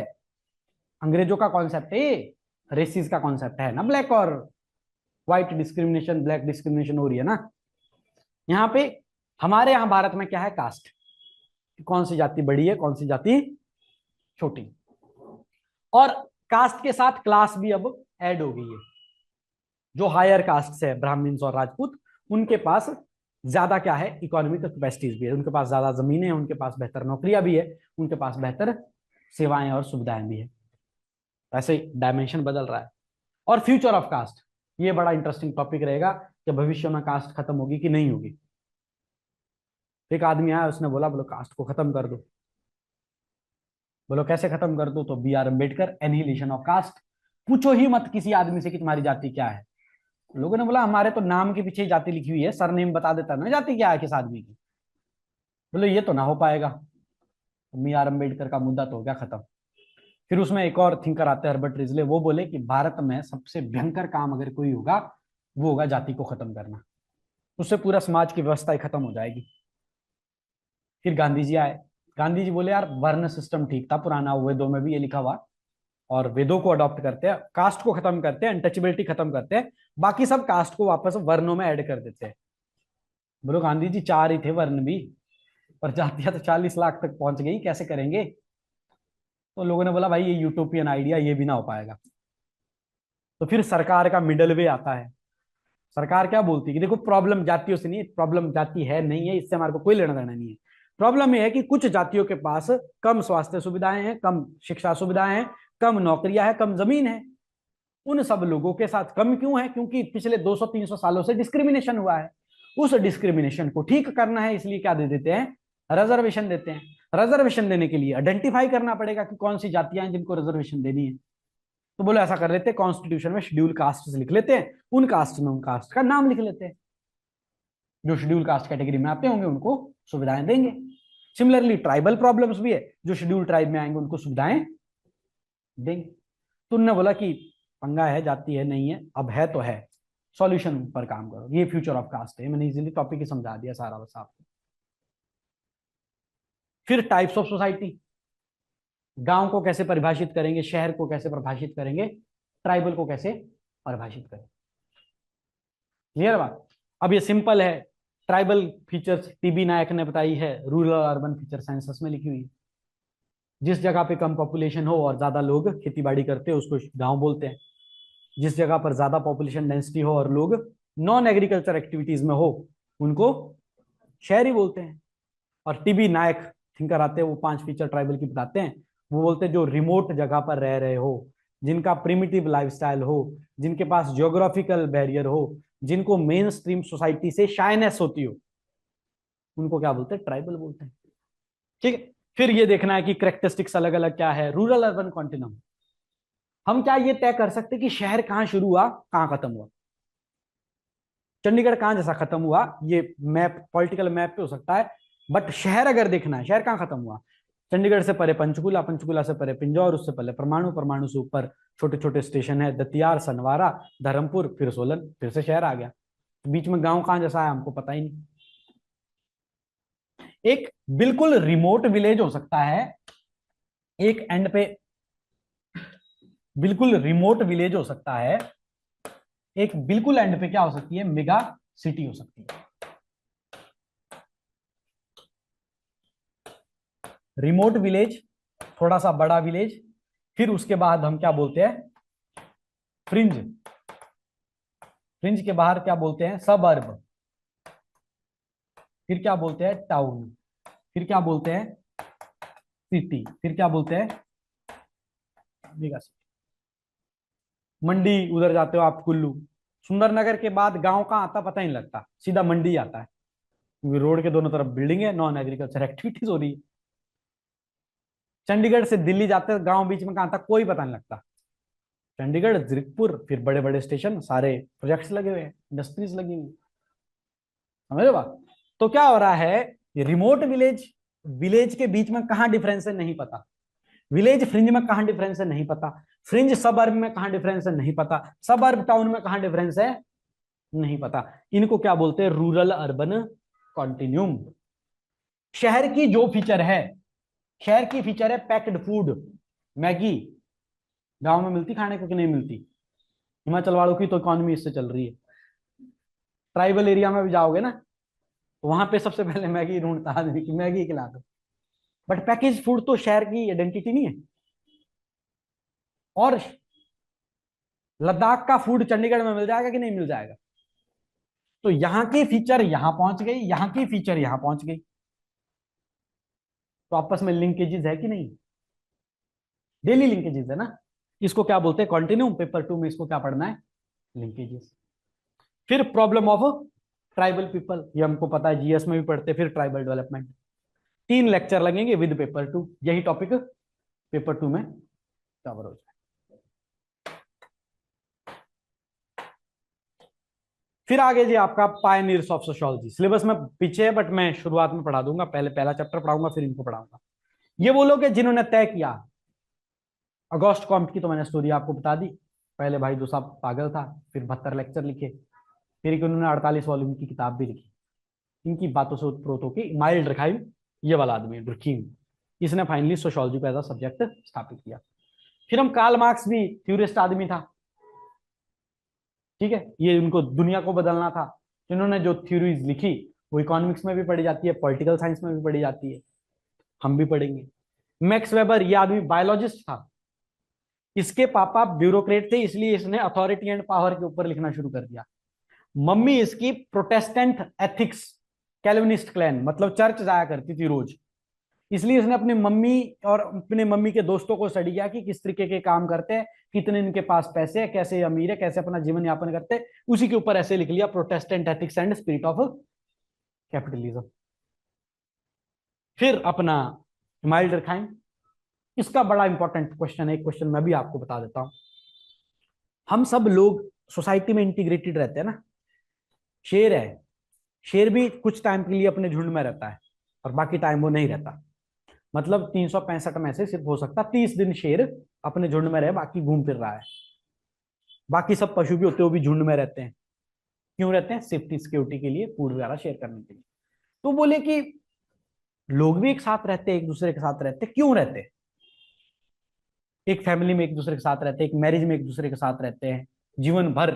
हम तो जीवन भर नहीं, भारत में तो 7 जन्मों का वादा कर देते हैं कि 7 जन्म तक साथ रहेंगे। ठीक है बात। फिर गांव में साथ रहते हैं, एक स्टेट में साथ रहते हैं, एक देश में साथ रहते हैं।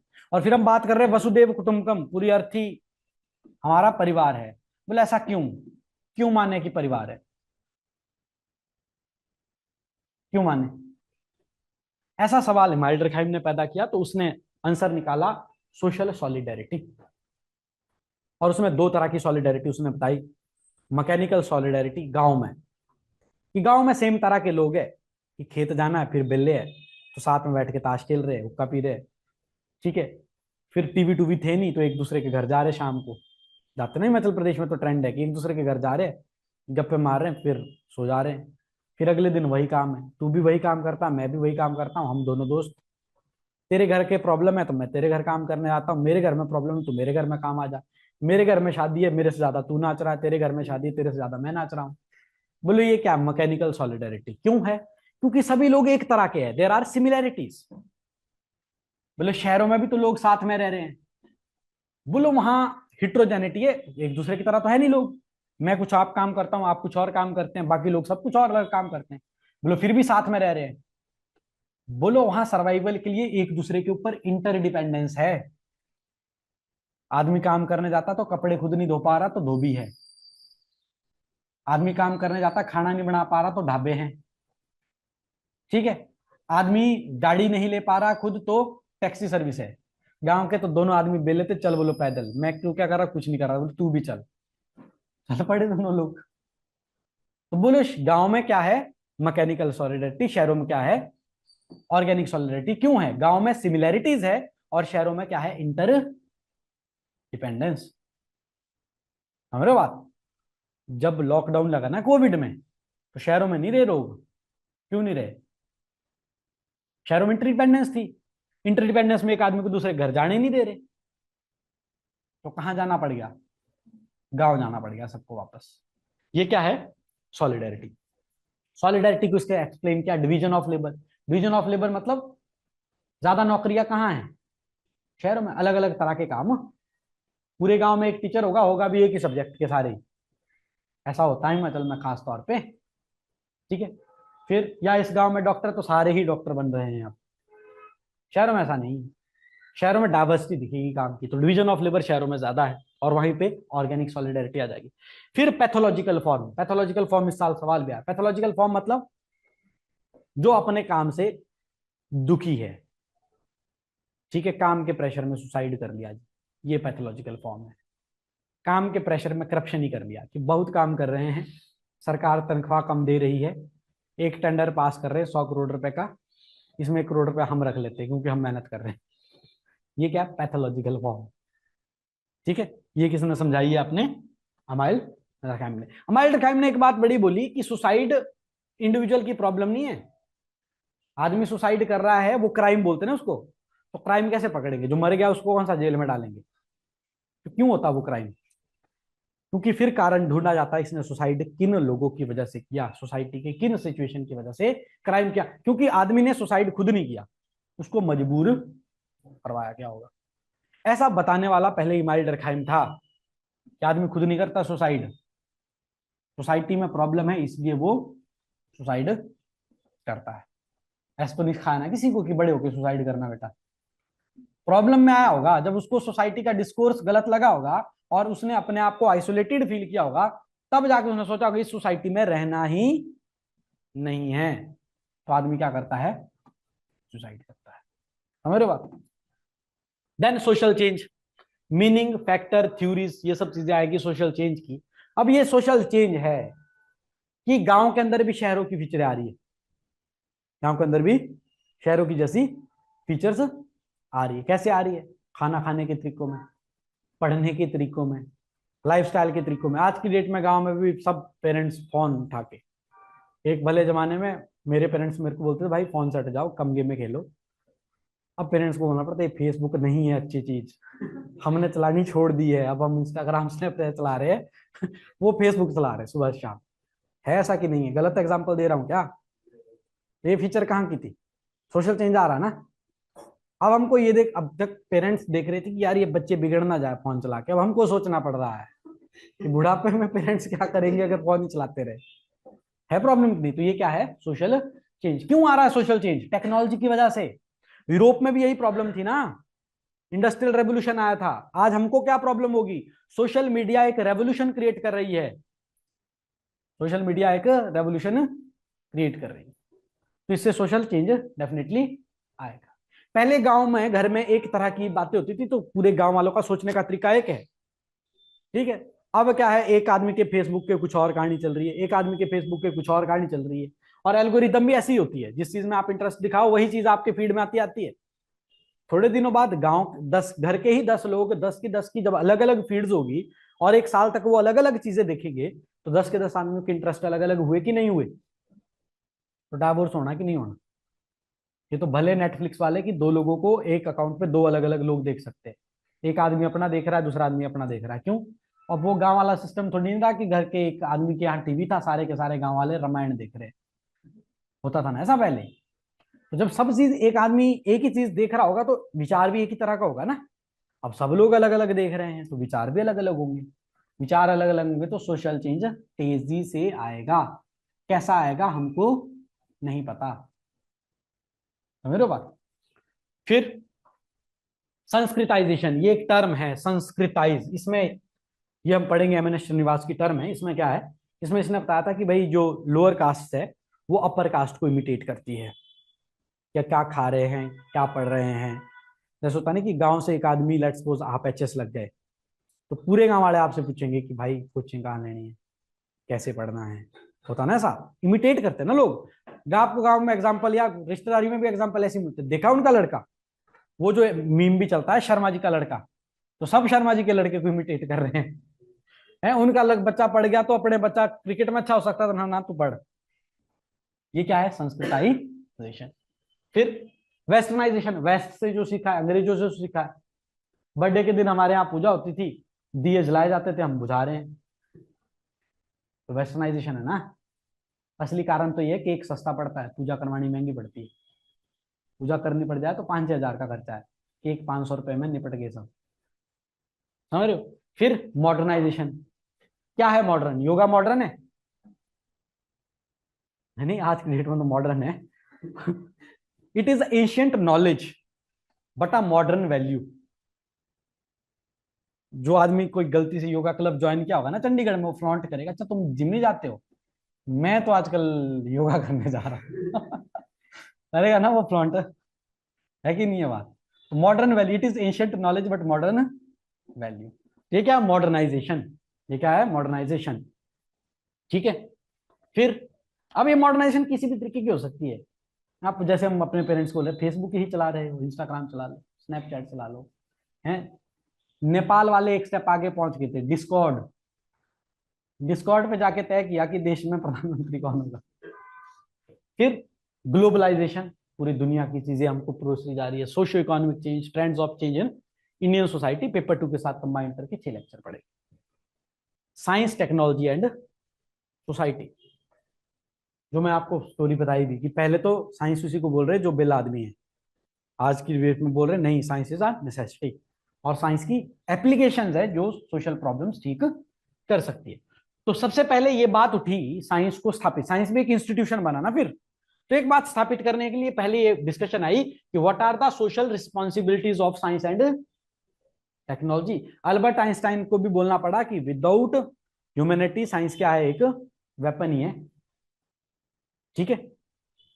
फिर human critic of science and technology, मानवता ने साइंस एंड टेक्नोलॉजी का किस तरीके से क्रिटिक किया कि साइंस की वजह से प्रॉब्लम्स कितनी क्रिएट हुई। क्लियर बात? जैसे हम आपको बोलें आपने एक नोशन सुनी कि पुराने जमाने में लोग बहुत साल जीते थे, अब तो हमारी तो एज ही कम हो गई।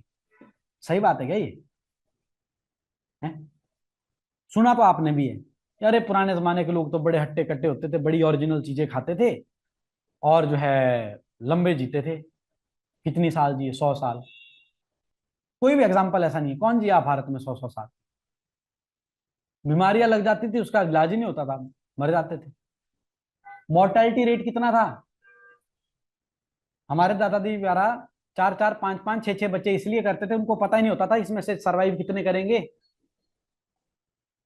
आज की डेट में आदमी एक ही बच्चा करता है और वही सरवाइव करता है और जीता भी 70 80 साल है। हम लोग ज्यादा ही जिएंगे भाई। हम यहाँ कैंसर की बीमारी ढूंढ रहे हैं, पहले तो यही पता नहीं होता था कि कैंसर भी है। अब तो पता लग रहा है कि बीमारी है। बच्चे के पैदा होते ही 5 साल के अंदर 31 इंजेक्शन दे देते हैं उसको, मतलब 31 बीमारियों से लड़ने की क्षमता। पहले दे पाते थे क्या? समझ रहे हो बात? तो कब है जिंदगी ज्यादा, उस वक्त की अब। तो क्रिटिक क्यों करना भाई साइंस का? साइंस अगर वैक्सीनेशन लग रही है फायदे के लिए लग रही है। हम अगर पैकेज्ड फूड खा रहे हैं ना, तो विटामिन की गोली भी तो खा रहे हैं। अगर मैगी खा के तबीयत खराब हो ही रही है ना, तो विटामिन की गोली अलग से खा तो रहे हैं। अच्छा, पता भी लग रहा है कि विटामिन डेफिशिएंसी है, तो वही वाली गोली खा रहे जो खानी है। पहले वालों को तो पता भी नहीं था। करते हो बिलीव आयुर्वेदिक दवाई खाने पे भी? बुखार हुआ और 3 महीने तक दवाई खाओ, खा लोगे? या तो होना ही नहीं चाहिए, इतना अच्छे से आयुर्वेदा को फॉलो करो कि होना ही नहीं चाहिए, या तो फिर पता है कि पीसीएम खानी है 3 दिन में ठीक। तो फायदा ऐसा इसका कि नहीं है। अब चीजें अच्छी है, पुरानी चीजें कहाँ अच्छी है? लोग अक्सर बोलते कि पुराना जमाना बड़ा अच्छा था। मेरे को एक बुजुर्ग अपने जीवन में, इकलौता बुजुर्ग मेरे नानी ऐसे मिले, उन्होंने बोला भाई नया जमाना बड़ा अच्छा है। पुराना जमाना तो इतना खराब था कि महिलाओं को शादी करनी पड़ती थी, पति मर जाता था, फिर दूसरी शादी करनी पड़ती थी, वो घर से निकाल देता था, फिर तीसरी करनी पड़ती थी। उनके टाइम पे था ऐसा रिवाज ना। हिमाचल प्रदेश में रीत प्रथा थी ना, वो समझाना चाह रहे थे वो। बोला आज की डेट में बढ़िया एक शादी करनी है। पहले वो हमारी तो शादी बोलो 13 14 साल में करा दी। आज बढ़िया 30 साल, क्योंकि शादी करनी नहीं करनी बात ही खत्म। लड़की बोल रही है मेरी नौकरी लगी, मैं देख लूंगी मैंने क्या करनी है। अच्छा, करनी है तो एक ही करनी है। नहीं चली तो बोलो फिर डाइवोर्स होने का भी राइट्स और ये सब चीजें है। पहले तो बोलो कोई नहीं पूछता था महिलाओं को, घर से कर दिया फिर पता नहीं कहाँ जाना है। उन्होंने मेरे को पहली बार बोला कि आज का जमाना बड़ा अच्छा है। पहले तो बोलो एक महिला की 6 6 7 7 शादियां हो रही है, आज की डेट में एक ही होनी है। भले ही लेट होनी है पर होनी एक है, ये निश्चित है, या तो करेगी नहीं। तो पुराना जमाना अच्छा कि आज का जमाना? हर अच्छा होता है, बस हर जमाने के अलग अलग प्रॉब्लम, अलग अलग सॉल्यूशन है। थोड़े दिनों बाद हमारी भी जापान की तरह प्रॉब्लम आ जाएगी कि पॉपुलेशन बूढ़ी हो रही है और नए बच्चे पैदा ही नहीं हो रहे, तो गवर्नमेंट इंसेंटिव दे रही है कि करो करो बच्चे करो। अभी तो भारत में बोलते हैं ना कहीं कम ही करो, दो ही बहुत है, पर लोग अब एक ही कर रहे हैं। हिमाचल का फर्टिलिटी रेट जो है 1.3 के पास पास आ गया, जबकि रिप्लेसमेंट रेशियो 2.1 होना चाहिए। थोड़े दिनों में पॉपुलेशन कम होने लग जाएगी। समझ रहे हो बात? तो ये सब चीजें हम यहाँ पर साइंस के बारे में पढ़ेंगे। फिर ये pollution of air, water, energy crisis, ये सब चीजें हमारे लाइफस्टाइल को चेंज करती है, सोसाइटी को चेंज करती है। इसलिए हमको ये एनवायरमेंट वाले टॉपिक पे पढ़ना। Social impact assessment. Nuclear power plant लगाना था, उसकी वजह से आपको अच्छी बिजली मिलनी थी, पर लोग प्रोटेस्ट कर रहे नहीं लगाना। क्यों? क्योंकि न्यूक्लियर पावर के थ्रेट्स भी बहुत है। जिनकी जमीन ली जा रही है उनकी एग्रीकल्चर रिहेबिलिटेशन नहीं हो रही। डैम बनाया जा रहा है, आप रिहेबिलिटेट नहीं हो पा रहे, है ना? कि भाई चमेरा डैम बनना था चंबा में, जमीन कहां दी? राजस्थान में। जाके जाएगा कोई हिमाचल का आदमी राजस्थान? नहीं जाएगा ना। तो वो क्या है? Social impact assessment. तुम जमीन के बदले जितना मर्जी पैसा दे दो, उसका जो अपना एनवायरमेंट, उसका जो स्पेस, उसके जीवन का रहना सहना, उसके बुजुर्गों की कहानियां, वो सब खत्म हो जाएगी ना। बिलासपुर की खत्म होगी ना। बिलासपुर बसा बसाया शहर हो तो डूब गया। अब 2 4 मंदिर उसमें बीच में दिख रहे हैं, तो उसमें हम टूरिज्म प्रमोट कर रहे हैं, पर बिलासपुर की कितनी कहानियां होगी जो अब बची नहीं। बिलासपुर के लोगों को बिलासपुर में रह के ही एलिनेटेड फील हो रहा होगा। आप अपने गांव में डिसाइड करो, जहां पे आपका घर है वहां से बोलो ऊपर पहाड़ी में टॉप पे घर बनाओ, तुम्हारे को पैसे देते हैं, बनाओगे? है ना प्रॉब्लम? ये सोशल इंपैक्ट असेसमेंट है। ऐसी एनवायरमेंटल अवेयरनेस होती है, ऐसी पीपल्स एक्शन होता है। पीपल्स एक्शन बोले तो चिपको मोमेंट, सिर्फ चूल्हे की लकड़ी बचाने के लिए महिलाएं पेड़ से जाके चिपक गई कि पेड़ काटने तो हमें भी काटो। सोशल वैल्यू है कि नहीं? That is people action. फिर पॉपुलेशन एंड सोसाइटी, कि पॉपुलेशन की प्रॉब्लम्स क्या है, पॉपुलेशन सोशल डेवलपमेंट कैसे हो रही है, ज्यादा पॉपुलेशन की क्या प्रॉब्लम्स है, स्लम, ये सब चीजें क्या है। Population policy and population control, बड़ा छोटा सा टॉपिक है, एक ही लेक्चर लगेगा इसमें। देन कम्स टू, अब जब ये सब चीजें हम पेपर 1 में पढ़ रहे होंगे तो देखो एग्जाम्पल भी मेरे इंडियन ही है, बस वहां पे थिंकर्स थोड़े आर्गुमेंटेड ऐड करने हैं। फिर हमने इसका पेपर 2 देखना है। पेपर 2 में सबसे पहले इंडियन सोसाइटी ट्रेडिशनल बेसिस, वर्ण आश्रम धर्म। वर्ण क्या है? 4 वर्ण है जिससे जातियां निकली हुई है। आश्रम क्या है? लाइफ की 4 स्टेजेस, ब्रह्मचर्य, गृहस्थ, वानप्रस्थ, संन्यास। बोलते हैं ना ऐसे कि ब्रह्मचर्य का पालन करो, अब गृहस्थ में आ जाओ। देखो पहले क्या है, जब आप स्कूल कॉलेज में, तो आपके घर वाले अभी क्या बोल रहे हैं?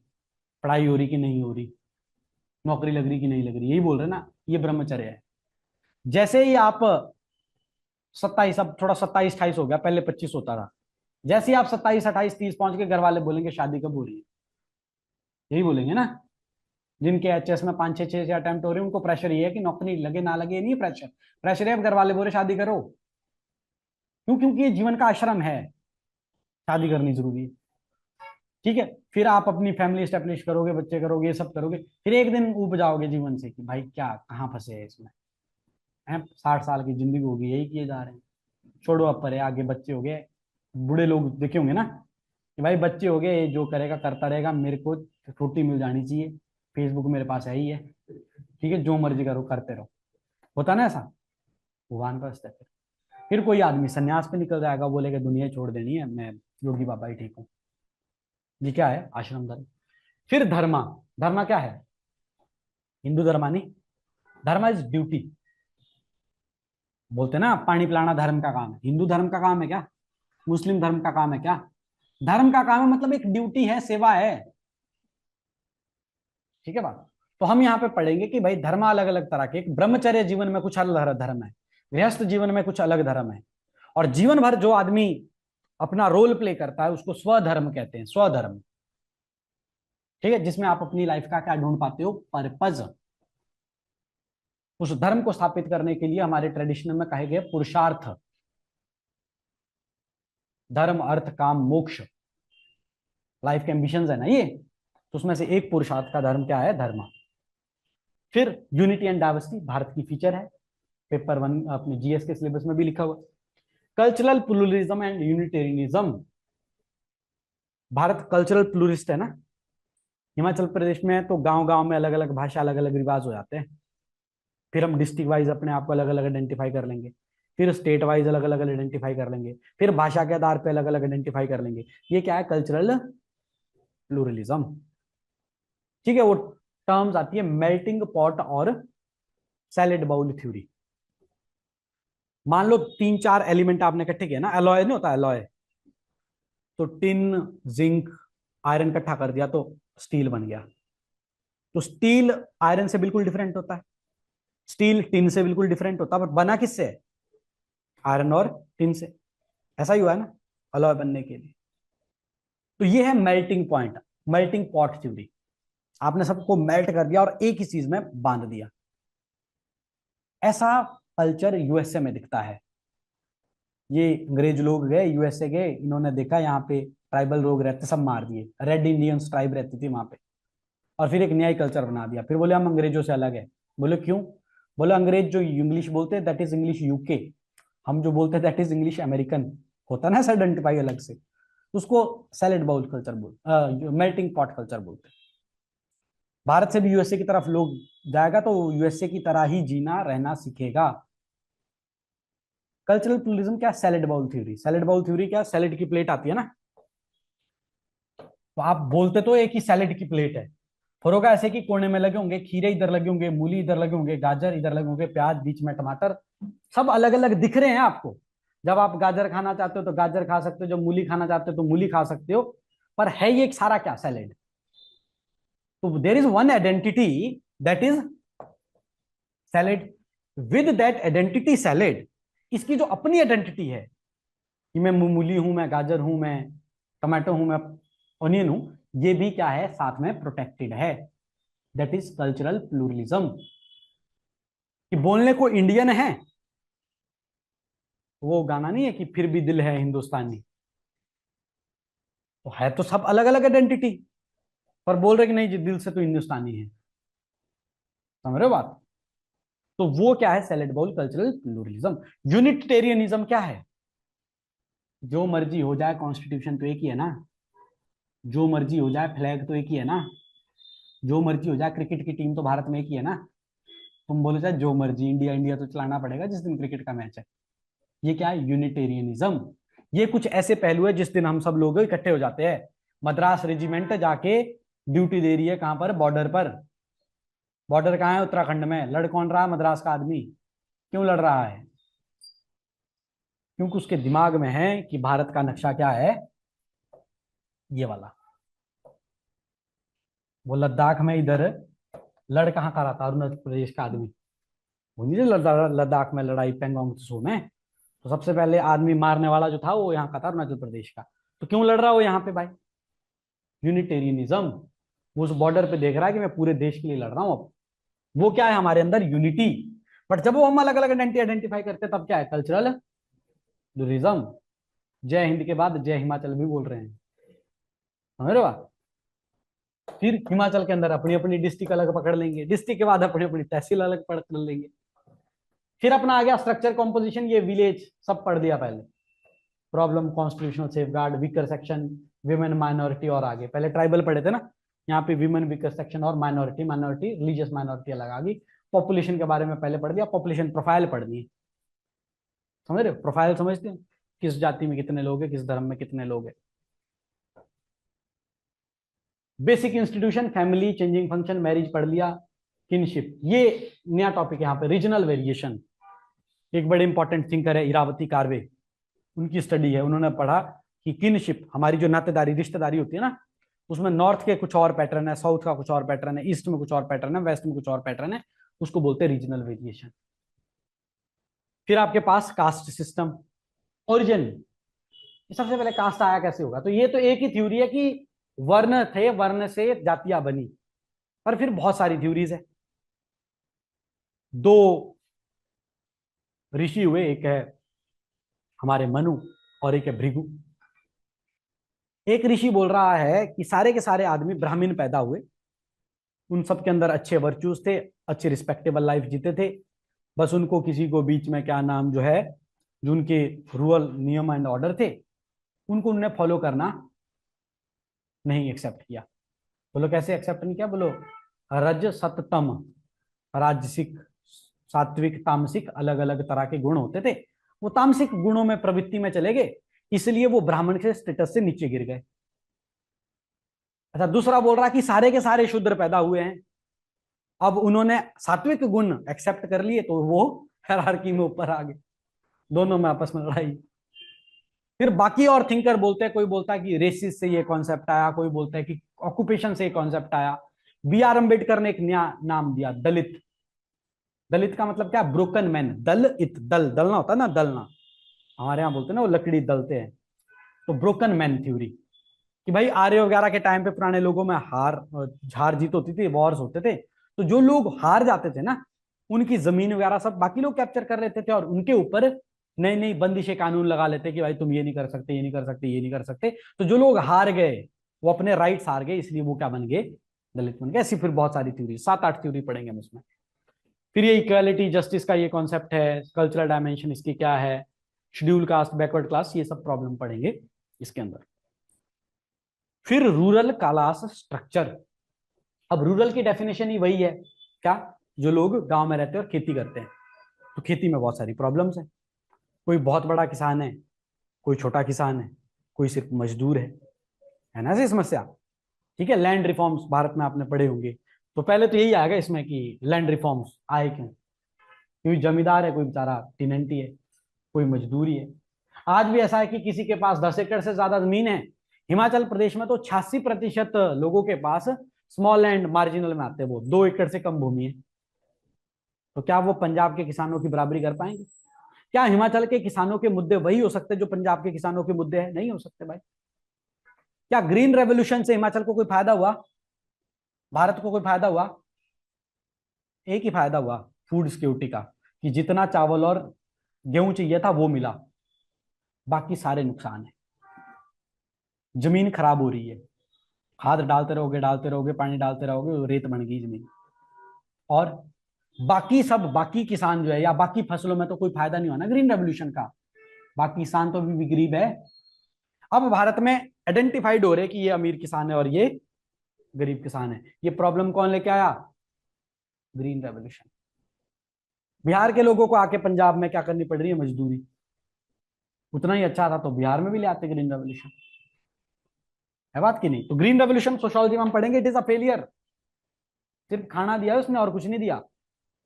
एग्रेरियन जो क्लासेस है या सोसाइटी जो है, रूरल सोसाइटी, रूरल इंडिया, उसको ग्रीन रेवोल्यूशन का कोई भी फायदा नहीं हुआ। फ्री में खाना मिल रहा, वो अलग बात है। आ रहा ना नेशनल फूड सिक्योरिटी एक्ट में राशन गांव गांव में, पर वो भी कितने किसानों से खरीदा जाता है? 6% किसानों से ही प्रोक्योरमेंट होती है। ये सब प्रॉब्लम्स यहाँ पे पढ़ेंगे। फिर हम ये देखेंगे, जैसे अभी कमर्शलाइजेशन ऑफ एग्रीकल्चर, 3 लॉज आए थे, इसके ऊपर प्रोटेस्ट हो गया। इमर्जिंग एग्रीरियन क्राइसिस, क्या क्या नए प्रॉब्लम्स है, ट्राइबल के एग्रीरियन के लीडर्स कौन कौन से, ये क्या क्या काम करते, ये सब चीजें पढ़ेंगे। फिर सोशल चेंज हमने पहले पढ़ लिया, ये लिबरलाइजेशन, प्राइवेटाइजेशन, ग्लोबलाइजेशन। फिर हम सोशल मूवमेंट्स भारत में चली, वो पढ़नी है हिस्ट्री से। Planned social change, 5 year planning जो लेके आई है, इंदिरा गांधी ने नारा दिया गरीबी हटाओ। फिर हम देखेंगे हटी कि नहीं हटी। मनरेगा भी एक सोशल चेंज का फीचर है। Prohibition on domestic violence act, prohibition of dowry हुई खत्म। अभी भी बिहार में रेट लिस्ट चलती है। तभी बिहार का आदमी आईएएस बनना चाहता है। 2 करोड़ रुपया एक फ्लैट, 4 पहिए की गाड़ी, ये रेट चल रहा फिलहाल। समझ रहे बात?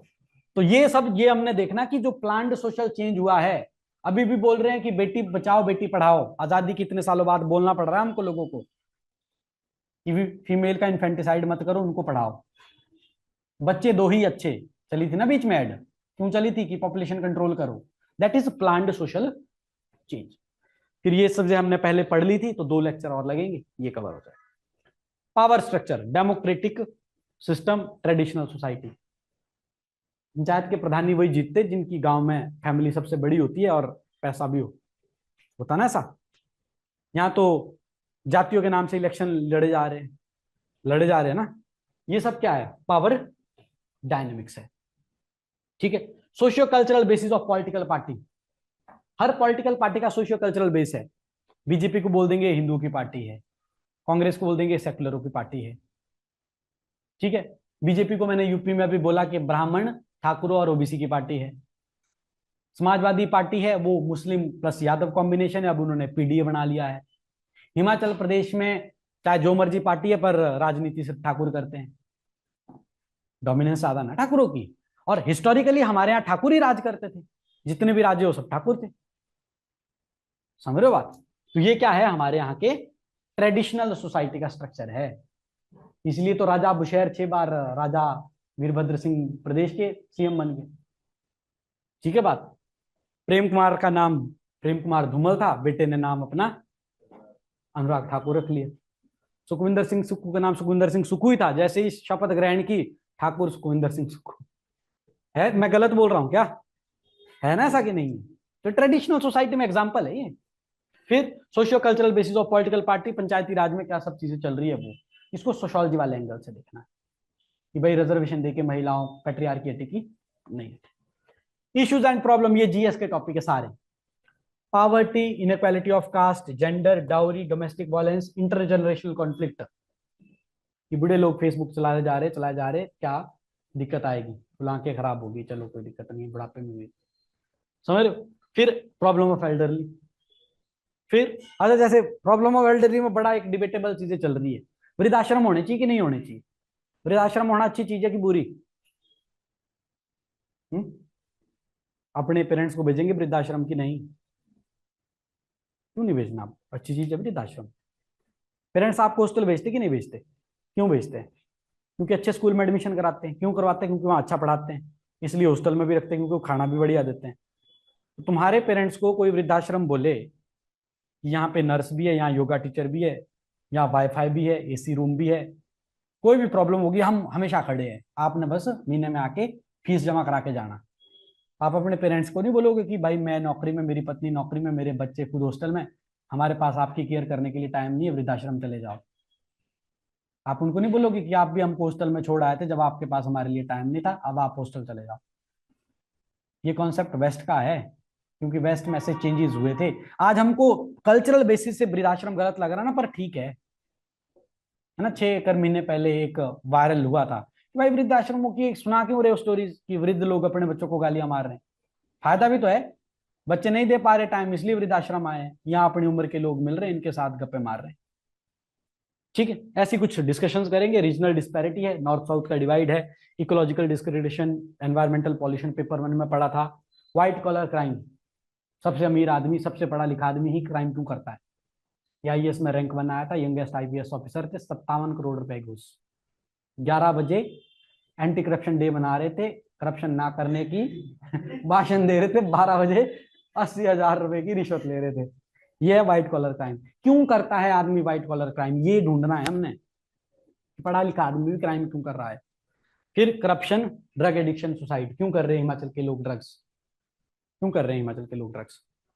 सबसे पढ़ी लिखी लिटरेट स्टेट, कमी कोई नहीं, करने कोई कुछ नहीं है तो ड्रग्स भी करेंगे और क्या करेंगे। Unemployment is one of the factor. ठीक है, सुसाइड, ड्रग्स नहीं करेंगे तो क्या करेंगे, सुसाइड करेंगे। 3 4 सालों से पेपर ही नहीं आ रहे हैं। हिमाचल प्रदेश में लाइब्रेरियां इतनी बन गई है, उतने पेपर नहीं आते जितनी लाइब्रेरियां हैं। टाइम पास ही हो रहा है वो 3 4 सालों से। अब ये सब प्रॉब्लम्स देखेंगे और इसका थ्योरेटिकल जो मैंने आपको एग्जांपल दिए बड़े इंट्रिगिंग एग्जांपल्स हैं। और फिर जब हम इस सब्जेक्ट को पूरा पढ़ेंगे तो फिर इसकी बहुत सारी डेप्थ चीजें निकलेगी, जिससे मैं आपको बोलता हूँ कि चलो सिलेबस तो हमने तैयार करना है, नंबर इसमें आ ही रहे है ना, एग्जामिनर अच्छे खुले नंबर दे रहा है, पर हमने ये चीज तैयार करनी है साथ में कि हम अपना 360 रिव्यू क्रिएट कर सके एज एन ऑफिसर। वो चीजें बड़ी काम आएगी, है ना। Family man, as a student, as a aspirant, ये सारी चीजें आपको गाइड करेगी कि किस तरीके से सोसाइटी हमारा रोल सेट कर रही है या हम सोसाइटी में अपना रोल प्ले कर रहे हैं। ठीक है, तो that is all interesting thing in sociology. मैंने आपको ये भी बता दिया कि पढ़ाऊंगा कैसे, ये भी बता दिया कि मार्क्स कैसे है, और ये भी बता दिया कि सिलेबस क्या है। और मतलब पहले वो में आपको ऐसा लग गया होगा कि हमको तो सब आ भी गया। ठीक है, और हर दिन हर क्लास में ऐसा लगेगा कि आज कोई नई चीज नहीं पढ़ी, बट वो चीजें क्योंकि थिंकर्स और वैलिड रिसर्च के साथ याद करनी है, उसके रिलेटेड हमने क्या बनाने हैं, नोट्स भी बनाने। ठीक है जी, आई होप आज की क्लास में तो कोई डाउट नहीं रहेगा। आगे कोई डाउट आएगा तो हम देखेंगे। अभी 7 दिन तक डेमो क्लासेस चलेगी, तब तक आप खुले मन से तय करो कि कौन सा ऑप्शनल आपको पढ़ना है। ठीक है, thank you for the class. Online में कोई डाउट, स्पेसिफिक डाउट? ठीक है जी, थैंक यू।